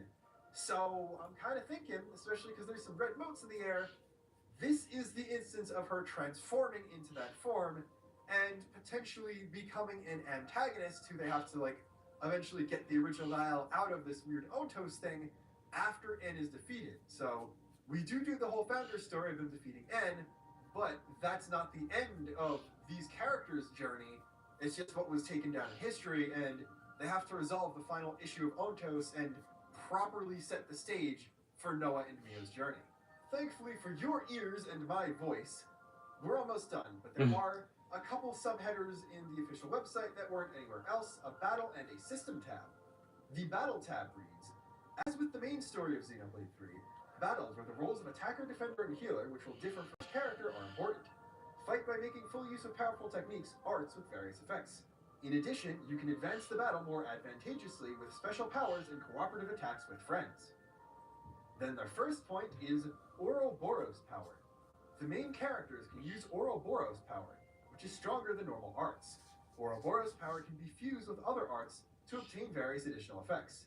The effects obtained will vary depending on the combination of Ouroboros power and arts. Basically, what I can glean from this is, instead of having master arts from other classes, you can just gain Ouroboros power as your left side arts palette arts, and they're just additional, potentially more powerful arts. And fusion arts are slightly ridiculous in this expansion. In the first piece of the clip, Matthew's fusion art on Y/D-pad right is Mighty Force, which has Pierce, extra damage on aquatic, a front positional, and knockback. So yeah, I'm guessing the Ouroboros power arts are going to be way harder to charge up than Master Arts were in base game 3. The party is level 65, so I'm guessing the story at least goes that high, and the unique monster they're fighting has a side positional weak icon above it. So it's possible that's going to be a new feature enemies have, where in addition to positionals gaining additional effects on arts, enemies will also take more damage from certain directions. The next clip has the player controlling A and fighting a fog beast. We can also see that, yeah, the Fangs indicator did not denote a fog beast, as this, next to the level 37, has a new enemy type indicator that looks like one of the rifts. So fog beasts get their own special icon and their own enemy type. So it's possible that we will have gear, passives, or arts that deal more damage to them. The one art that she has here that she didn't in the clip of the other trailer is on D-pad up. It is Lost Ray, which is an AoE accuracy down. Also, Lost Ray and Cross Ray were the two arts Alvis had in the one fight where he's in your party in Xenoblade 1. Yeah, that's cool. That you could only see directly via UI if you used a chain attack. So I love these deep cuts. Please stop making my brain hurt. She then combines Ouroboros art Sky Foil, which inflicts attack down, and regular art Light Field, which is a regen field, and that creates Sky Field, which is just a combination of both of them. It seems like the very big art that Matthew used earlier was just a combination of arts that had a lot of different effects, and these are effectively normal fusion arts. Next shot, the player is controlling Mikal, and we can see two more Ouroboros arts he didn't have before. One is Smart Bomb, which is just an AoE, and then Machine Clap, which is defense up. And he fuses Machine Clap with something on the right side to create Machine Razor, which is, again, just a regular fusion art. I think you get the deal here. We're just seeing people use fusion arts. They function basically like regular fusion arts, although we do see him use a defensive ability that comes out of his Ouroboros stand, and bizarrely enough, we did see A use one, even though I don't think she's supposed to be an Ouroboros. It doesn't even look like Albus, it just genuinely appears to be an Ouroboros, so maybe she will at least temporarily interlink with Matthew at some point, and then he meets Niall and figure out how to do it regularly. But there's also a new shield effect that I think is unique to this specific ability, if not Ouroboros shields in general, and I think that's kind of neat. And then we see Glimmer use one. We do get small glimpses of everyone's Ouroboros forms, but they're ephemeral and often covered by UI, so I'm not really going to talk about it a lot. And yeah, at the end of the clip, we see Shulk use one, and then we even see Rex use one. So it looks like everyone here in the party has Ouroboros power, even though, as far as you know, A shouldn't, because Matthew's supposed to interlink with Niall, and Shulk and Rex are supposed to only be mentors for the Founders. So somehow power is going to be passed around. As for arts we haven't seen before, this is the only clip we've seen where Glimmer was being controlled by the player. On the left side, we have Meteor Fire, which inflicts ether defense down, Payment, which is just a heal, and Kanade no Kanade, which is an AoE crit up buff. Again, a lot of kanji, a lot of stuff that's not going to machine translate well. Her talent art is Rekigoken no Kanade, which is area attack full recovery, so an AoE that heals on hit most likely. Then on the top, Cluster Amaryllis, which is physical defense down and burning heat, so I'm guessing that is Blaze. Then Large Reef, which is AoE and heal party on hit. And then Flame Song, which is an attack upfield. So yeah, she has a lot more Signifer DNA compared to Medic Gunner, which I guess A is technically the Uni and Glimmer is technically the Fiona, because neither of them works like Tyon, I don't think. We also see two more Ouroboros arts from Shulk. Unsurprisingly, they're more Monado arts. The one on D-pad right is just Monado armor, which has now been turned into a field that grants armor to people standing in it. And the one on down is Monado Breaker, which is not a break art because he already has Stream Edge. Although Air Slash also did that, but he doesn't have that, so shut up. Anyway, Breaker is an AoE high aggro art. Rex's other arts return in his clip, as on D-pad right, is Rolling Smash, which is now just an AoE. And on down is Sword Bash, which is resist down, so I'm guessing that is debuff resist down, which is very interesting. I don't know why they took positionals off of him, but I mean, I guess double spinning, it has Mythos Crit Recharge built into it now, though, which is absolutely hilarious. Dual Blast aside positional, so sure. Interesting that Sword Bash. They're trying to make it more useful than double spinning edge, I guess. Let's go with that. The second part of the battle header is a segment called Union Combo. The tag union of two characters. By cooperating with the union, you can unleash a powerful combination attack, Union Combo. Ability also improves when attacking with Union Combo. Depending on the combination of unions, the attacks and improved effects will also differ. This is what that Hellstream combination attack that we saw in the trailer was. Instead of interlinking, because the characters can't do that yet, you can pick and choose and assign the characters to any three pairs you want, and they'll each get combination attacks depending on your pair. I'm not about to go over machine translation of everything in the menus in this 55-second clip, but I will talk about all the stuff we see at the beginning, which is where we're choosing Nikal's partner. Because on the left side, we can see the kind of buff that will be granted to the party upon using it, and on the right, you can see what the actual union attack is. So for Matthew, the range of AoE arts is increased by 100%, and the damage done is increased by 200%, with the actual attack being damaging and bursting enemies within a certain range. With A, it is a 20% chance to evade enemy attacks, and the attack is just damage and smash. With Glimmer, The damage dealt increases as battle time progresses, so that's very powerful if it keeps going like that. And the attack is a single target burst with heavy damage. With Shulk, allies take 15% less damage, and HP recovery is increased by 15%. Effects do not stack. And it is a single target blowdown. And with Rex, damage dealt increases according to the number of buffs currently active, and it is an AoE blowdown. The player selects Glimmer, then also pairs Shulk and Rex, and it looks like they already paired Matthew and A, because it then cuts to a listing of all of the Union combos currently available with this party selection. For Matthew and A, the passive effect is Chain of Power. Using different arts within a certain period of time increases the effective arts. That's just use unique arts. And the attack is Mega Crush, which is a big damage AoE blowdown. Then we already saw Hellstream in the trailer, which is an AoE burst around the target. And the passive effect for Nikal and Glimmer is Psyche Growth, or Rapid Growth. It keeps flipping between those two, so I'm guessing that just is the translation of that kanji, which is, as we saw before, the damage dealt increases as battle time progresses.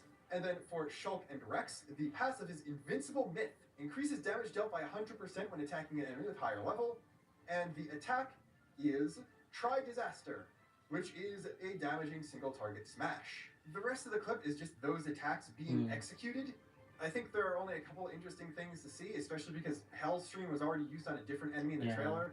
Like, yeah, there's some more fog beasts, and we can see that the force. Just notice A summoning Alice is funny. Sansa light wings during Hellstream. No, during editing. That's kind of a big deal. Affects it out of launch, which is a little nuts. But I mean, you see A using what I think are a couple animations taken from Noah in chain attacks. And by the way, we never see a chain attack in the expansion in any of these clips. And then lastly, in the whole Shulk Rex thing, we can actually see the Minato Buster kanji appear on his replica Minato. So I think that's kind of neat that he learned how to do that.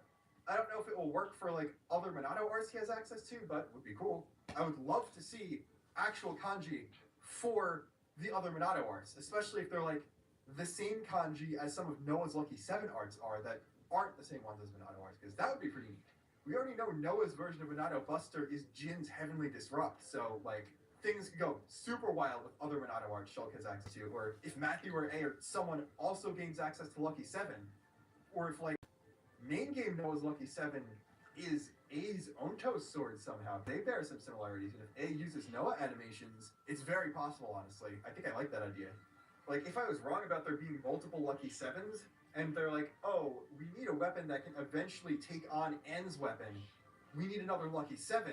So, Nikal, Shulk, Riku, the other legendary Nalpan swordsmiths, somehow gain access to a bit of Melia's ki, because we knew that went into the original one, and that's a big deal.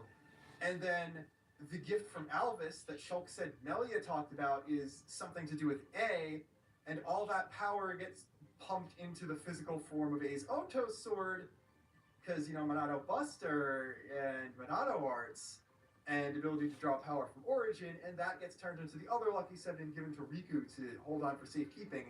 And somehow, like, maybe A gets a vision about Noah and Mio, and they know that that's what they need to do to properly save the world or something. I think I might be getting places with that. Anyway, there's one last subsection that talks about different systems. The first is affinity goals. In Future Redeemed, you can acquire Kazuna points. Kazuna is, I believe, what is consistently translated as affinity. It's probably going to be called affinity points. Through various experiences such as exploring fields, meeting people, and defeating enemies. You can use these points to grow your character. And then we get a few menu screenshots. The first one says Bond Ability in the upper left-hand corner, and it has 518 bond points. 66% completed is exploration. So it looks like that there are 6 different ways you can get these points. First one is exploration, so that's probably just uncovering maps. The second one is crossed swords, so that's probably specific skirmishes or in battle-related quests. The third one is mountains, so that's probably finding secret areas.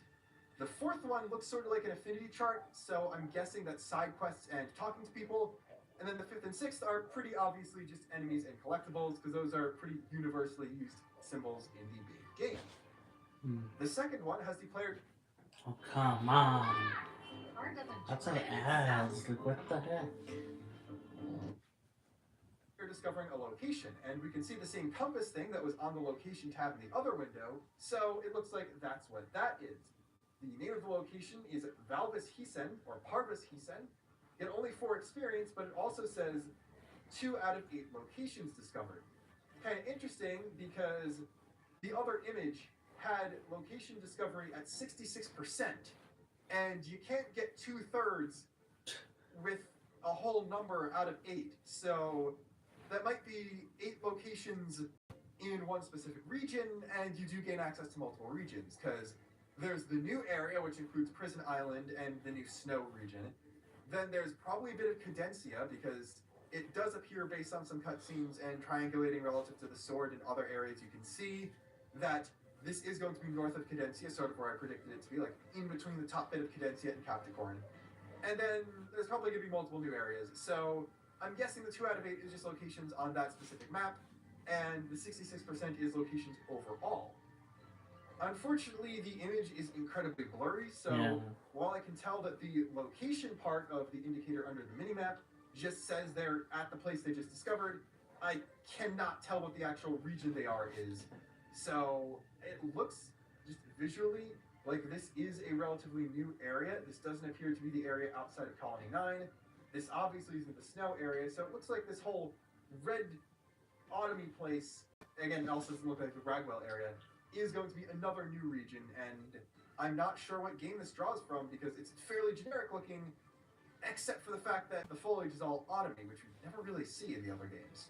The last image of this set is of Matthew's upgrade screen, and we can see that the player is now up to 2,238 bond points.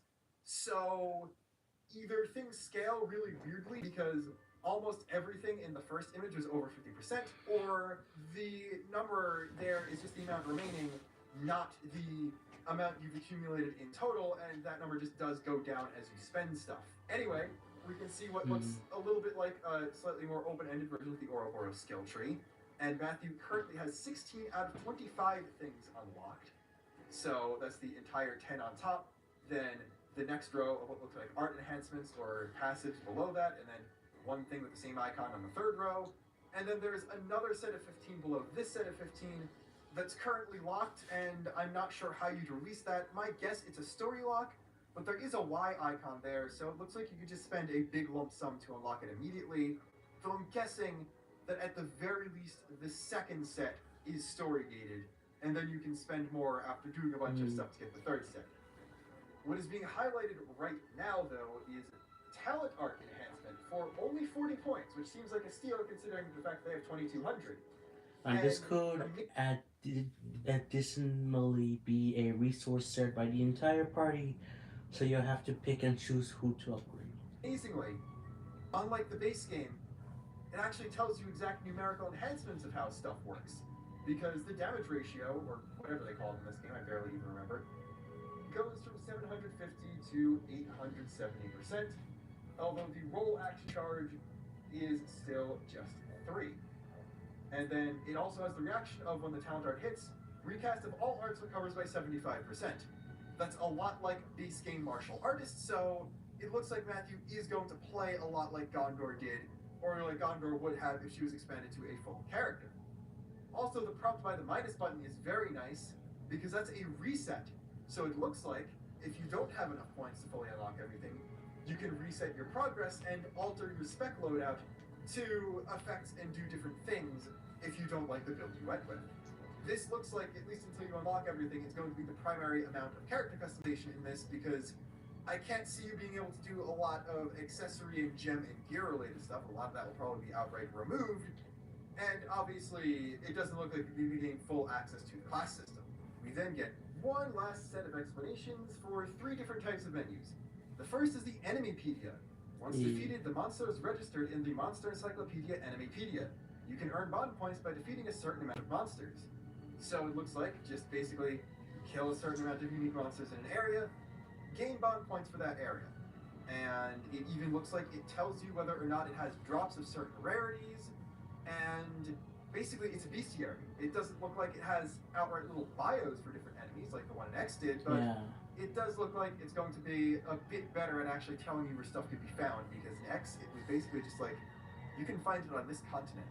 This is a massive open world game. There are 5 continents. We can narrow it down in 5. Good luck with the rest of it. But in this case, it looks like it is spread a little bit more granularly.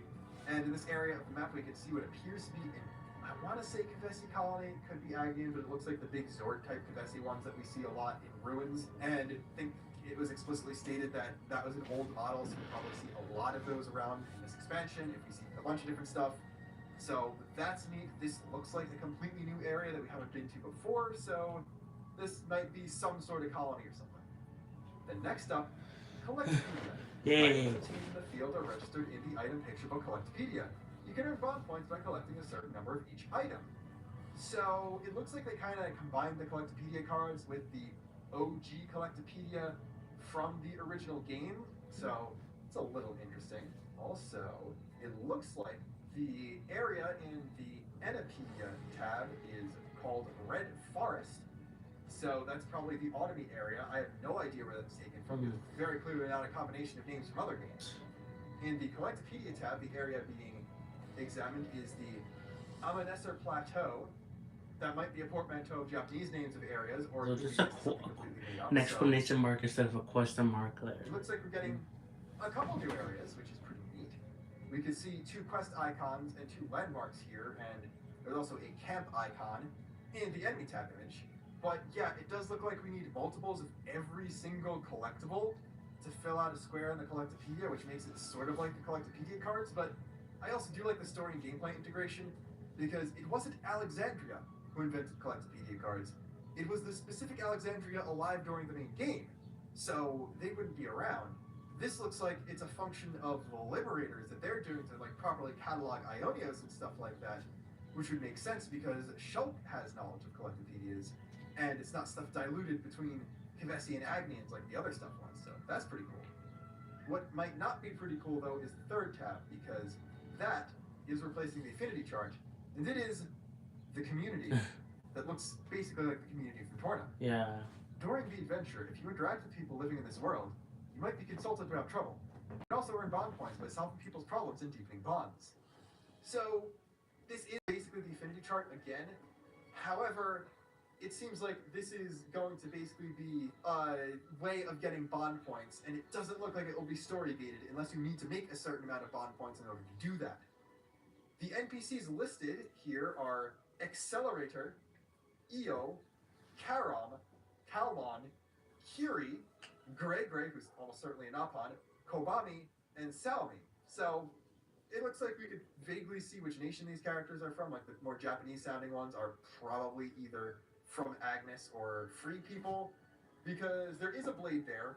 Rigu is also there. I know, I see that. And there is a Machina there. So we are seeing people from multiple races, so it does look like the Liberators are actually made up of multiple races, and it is just through interbreeding that everyone in the city is either just a regular human or an Apon. There's also blue and gold rings. The gold rings look more embossed, so it looks like that's probably what happens when you've gotten all the bond points from someone. The character selected right now is a troublesome self-proclaimed adventurer, Salmi, who has an age listed as 18, so I'm guessing then that means that this is a Liberator, which, yep, the faction is listed as Liberator. And main activity time, 6 to 22 hours. Challenge, check 1, advance the main story to chapter 3. Check 2, clear the quest to no treasure hunt. Check 3, talk to someone. And check 4, change Heisen's Hitonoa. So, no idea what any of that stuff means, but it looks like you need to do certain tasks, not necessarily in certain orders, because chapter 3 is checked, and the 3rd thing is checked, but the side quest is not checked. And once you've completed all of them, you get the maximum amount of bond points from them. You probably unlock a separate special conversation with them, and then their ring probably turns gold. And my guess would be everyone who you've maxed out like that survives.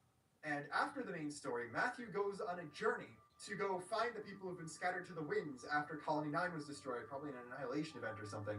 And it's said that the founder Van Damme left after defeating N and then came back decades later. So I'm guessing that Matthew goes out, finds all these people, and then brings them back to the city after however long has passed.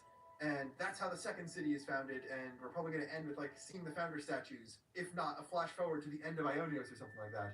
So that's how I'm guessing that goes. And obviously, the gold circle, it looks like what I thought was going to be the affinity chart badge in the Bond Point collection screen. So yeah, once you get someone maxed out in community, you get that stuff. And I don't know.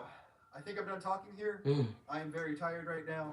I've recorded all of this the night the trailer dropped without going to bed, so I'd like to go to bed. The only other thing I really have to say, because like it comes out in a week, I don't really feel like speculating a whole lot more because like it's coming out soon. I'll just be able to play it before I can form completely coherent thoughts. Is if they want to reuse assets in a very very smart way, Tyon, Uni, Lanz, Senna, and every hero associated with Kevas and Agnes can appear as an enemy, just as some random soldier. You could just reuse battle grunts and incidental dialogue from the main game without having to like get them to record new lines for certain things.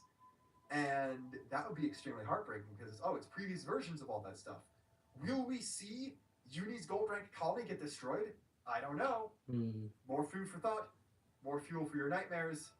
Until next time, this is I Luxin. don't know, but it will be cool to see previous. Probably the next time you see me, I will be done with Future Redeemed, so that's gonna be fun. Later. Well, we probably will see. Oh my god, an ad.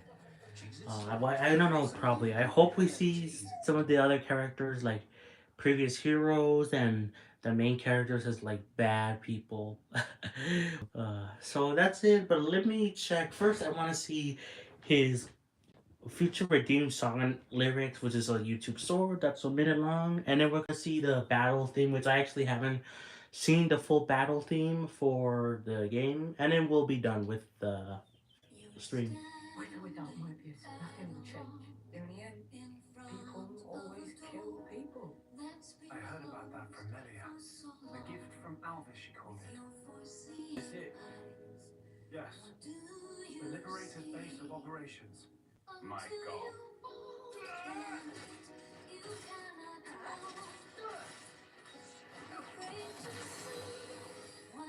But now I'm alone here.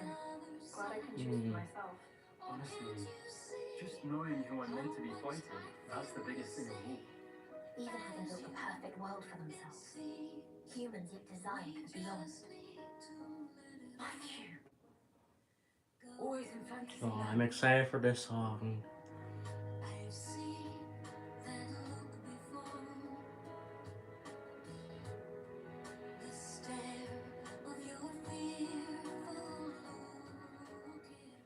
Uh, Let me. How do I? No, replay. I wanna like it. I didn't like the other one. I'll go back to like the analysis because I'm so interested in that. I forgot how do you. Can you not? Oh my god! How do you see comments? Can you not see comments on YouTube?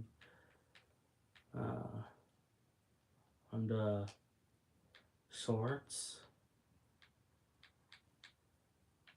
There you go. There's comments. These links are basically talking about why Mobius was formed in front of a door that's been closed for so long, afraid to see what could be on the other side. Glad I'm not the one hearing free at the end. Some people were saying away. I thought it was going crazy. Can't wait to see this song in game. Yeah. This might be the best ending song we've ever had. The chord progression is immaculate and the vocal flow goes so hard. Yeah, maybe it's not an ending song, but I feel like it is.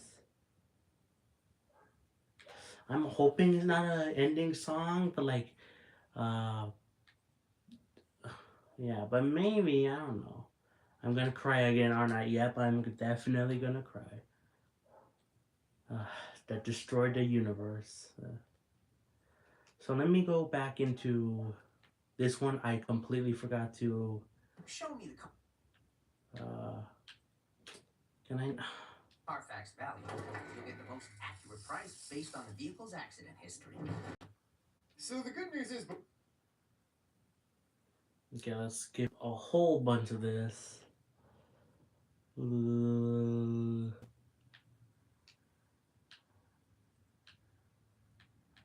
until next time, this is Luxin signing off. Probably the next time you see. Okay, let me scroll down to see what people said in the comments. Just a reminder that audio was recorded the night of the trailer came out and only based on the trailer itself and the first wave of additional Japanese information.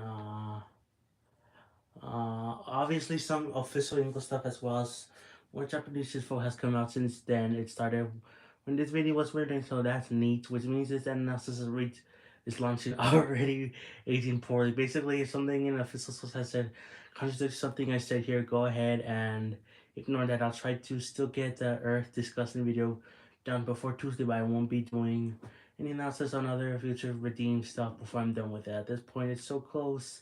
Till at least we can just wait. Yeah.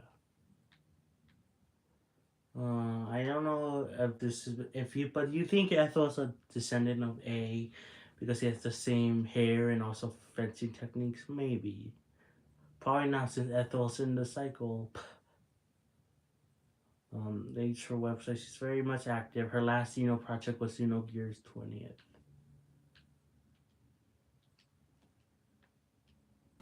Mm.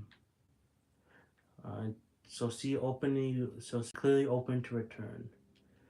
Nobody will likely see the pre-release stuff with the story launching in a week. I hope you enjoy the story expansion. But it seems like we're getting just enough here and it'll probably be bigger than Torna. Yeah, I think it's going to be bigger than Torna. You can see Alphys' stats, armor, and gems he has equipped. If you lose the fight by, you have a couple seconds where you don't get aggroed, where you can look into the menu. He has level 6, which I thought was pearly for him, and unattainable. What about Zeke? Will he be there? I mean, he is a Blade Eater. I hope we meet Captain Mobius and Eno, how they were made. Also, you mean Captain Mobius? You mean Triton? It seems to actually be other Lucky 7 Noah. Okay. 2020. Okay. Oh. I wasn't looking. I thought it was just. Oh, I was just looking at that. I'm stupid. I'm gonna miss Luxin's movie series, and he's probably not gonna make another one until new game is reviewed. I know this was recorded all before that got released for the past 24 hours, but clearly uh, seem to be outside the flow, not by the life system.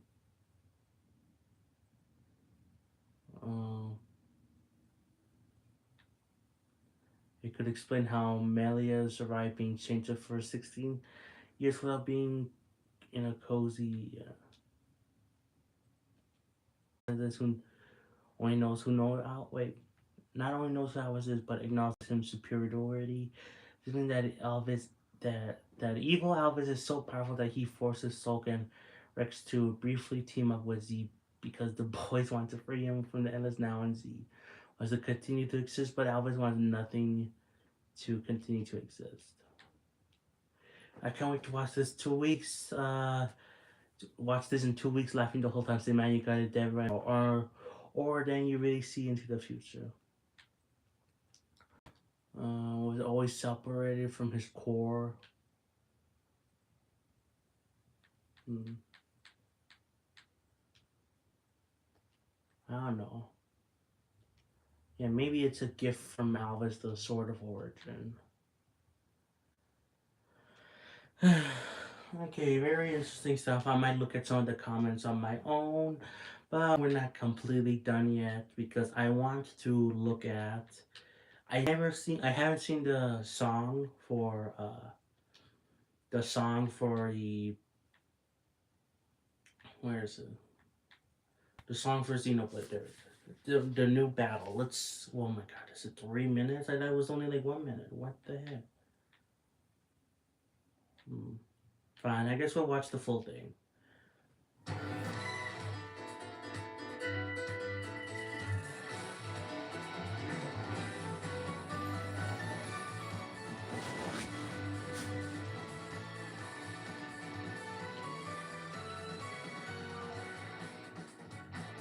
Can't play this while I'm looking at comments, right? Yeah. Time to fight, battle, new battle, every game gets one. More explanation mark. Xenoblade 9 gonna be just exclamation marks. I can't tell if I'm more excited for Tears of the Kingdom or Xenoblade. Xenoblade.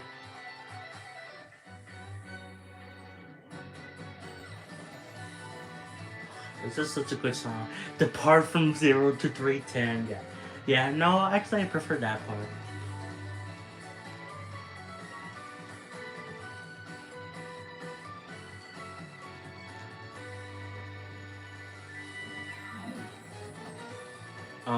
Did you not?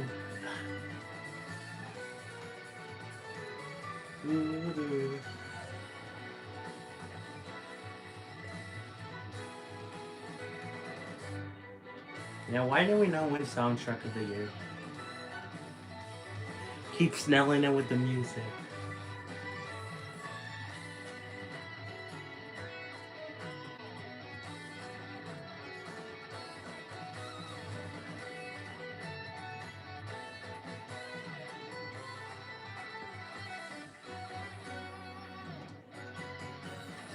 Ooh, we gotta seize our destinies with this one, indeed. Born in a world of strife, against the odds, we choose to fight. Blossom dance. Man, I love Dunban quote. This is actually a really good quote, right, actually.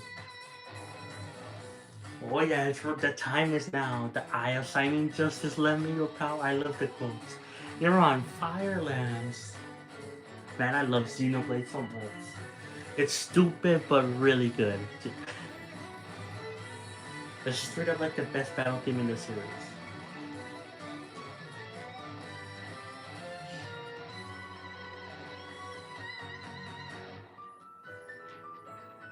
This is such a good song. I've only heard part of it at the beginning.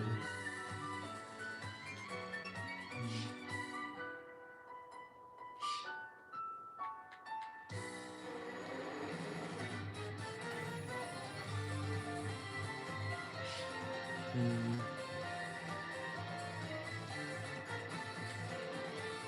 Mm.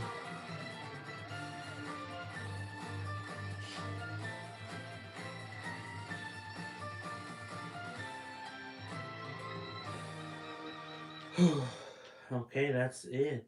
And I just skipped ahead. I didn't. Rip. Let's watch the original trailer on its own.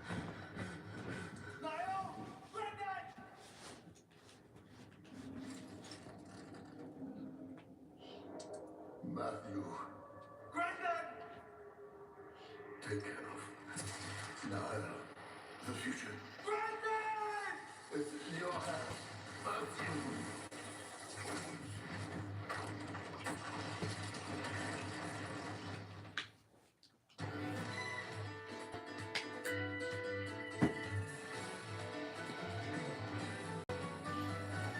What is that? That wasn't. Can't be a blade. All right, break it up. You want to scrap? You scrap with me. I don't normally stoop to this. Such duplicity is beneath me. The clockless. What are you gonna do? Shulk. Careful! I like your attitude, kiddo. I'll show the thing goes free.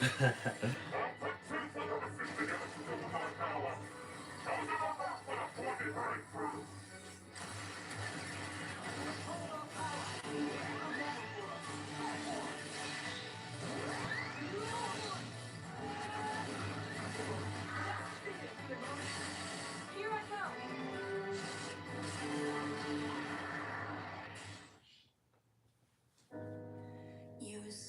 With or without Mobius, nothing will change. Niall? In the end, people always kill people. I heard about that from Melia. A gift from Alvis, she called it. Is it?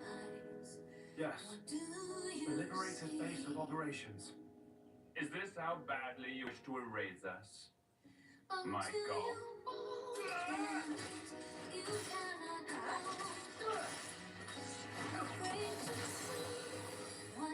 But now I'm here.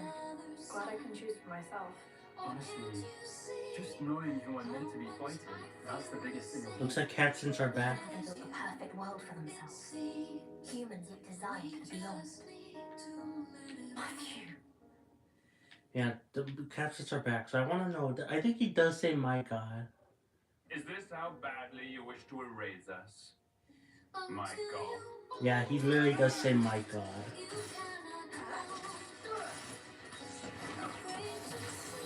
Oh hey, Ghostly. It's been a while since you've been on stream. Hey, welcome back.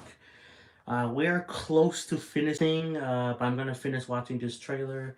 We got done just watch. Actually, let's rewatch this again because I didn't know they updated the captions. But we just got finished watching Luxin's analysis of the Xenoblade 3 trailer, and it was really good. I recommend checking out the original video. Let's see this. Niall! Granddad!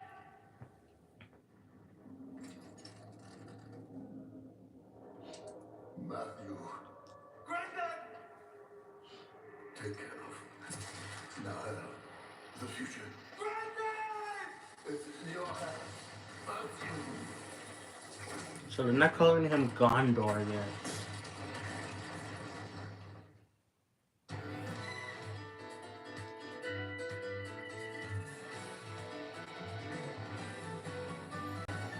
What is that? That wasn't. Oh, you got Xenoblade 2 yesterday? I'm so happy. Oh, Xenoblade is. Have you played any of the other ones? Have you played 1 or 3? Because if like Xenoblade 2 is your first Xenoblade game, I'm sorry about my bird right now. So have you played the other Xenoblade games or no? Oh, it's your first one. So, it's a good Xenoblade game. I love Xenoblade 2, but that was technically my first Xenoblade game, and I had trouble getting into it. It wasn't until Xenoblade 1 Definitive Edition that made me a Xenoblade fan. Xenoblade 2 is a great game. I love it. But the beginning is like really the tutorials uh it was technically my first Xenoblade game, but I didn't beat it until I beat Xenoblade 1. So. But again, it's a good game still, but Elder Akonobas. Ugh, I don't remember that boss. I'm guessing that's relatively early on. But either way, that's still a good game, but the beginning for me was really rough to get into at first. But again, still a good choice. All the Xenoblade games are good. Can't be a blade. Alright, break it up! You wanna scrap? You scrap with me! Oh, okay, the spider, yeah. I don't know what he's due to this. Such duplicity is beneath me. The clockless. What do you wanna do? Shock. Liberator Soldier. I like your attitude, kiddo. I'll show my finger. Oh my god.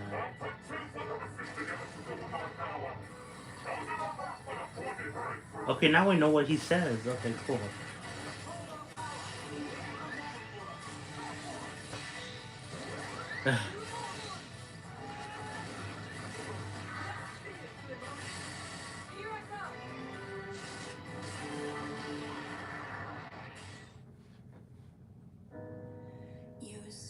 Whether we're done with this, nothing will change. Niall? In the end, people always kill people. I heard about that from Melia. Gift from Alvis. She called it. This it? Yes. The Liberator's base of operations. Is this how badly you wish to erase us? My god. My God.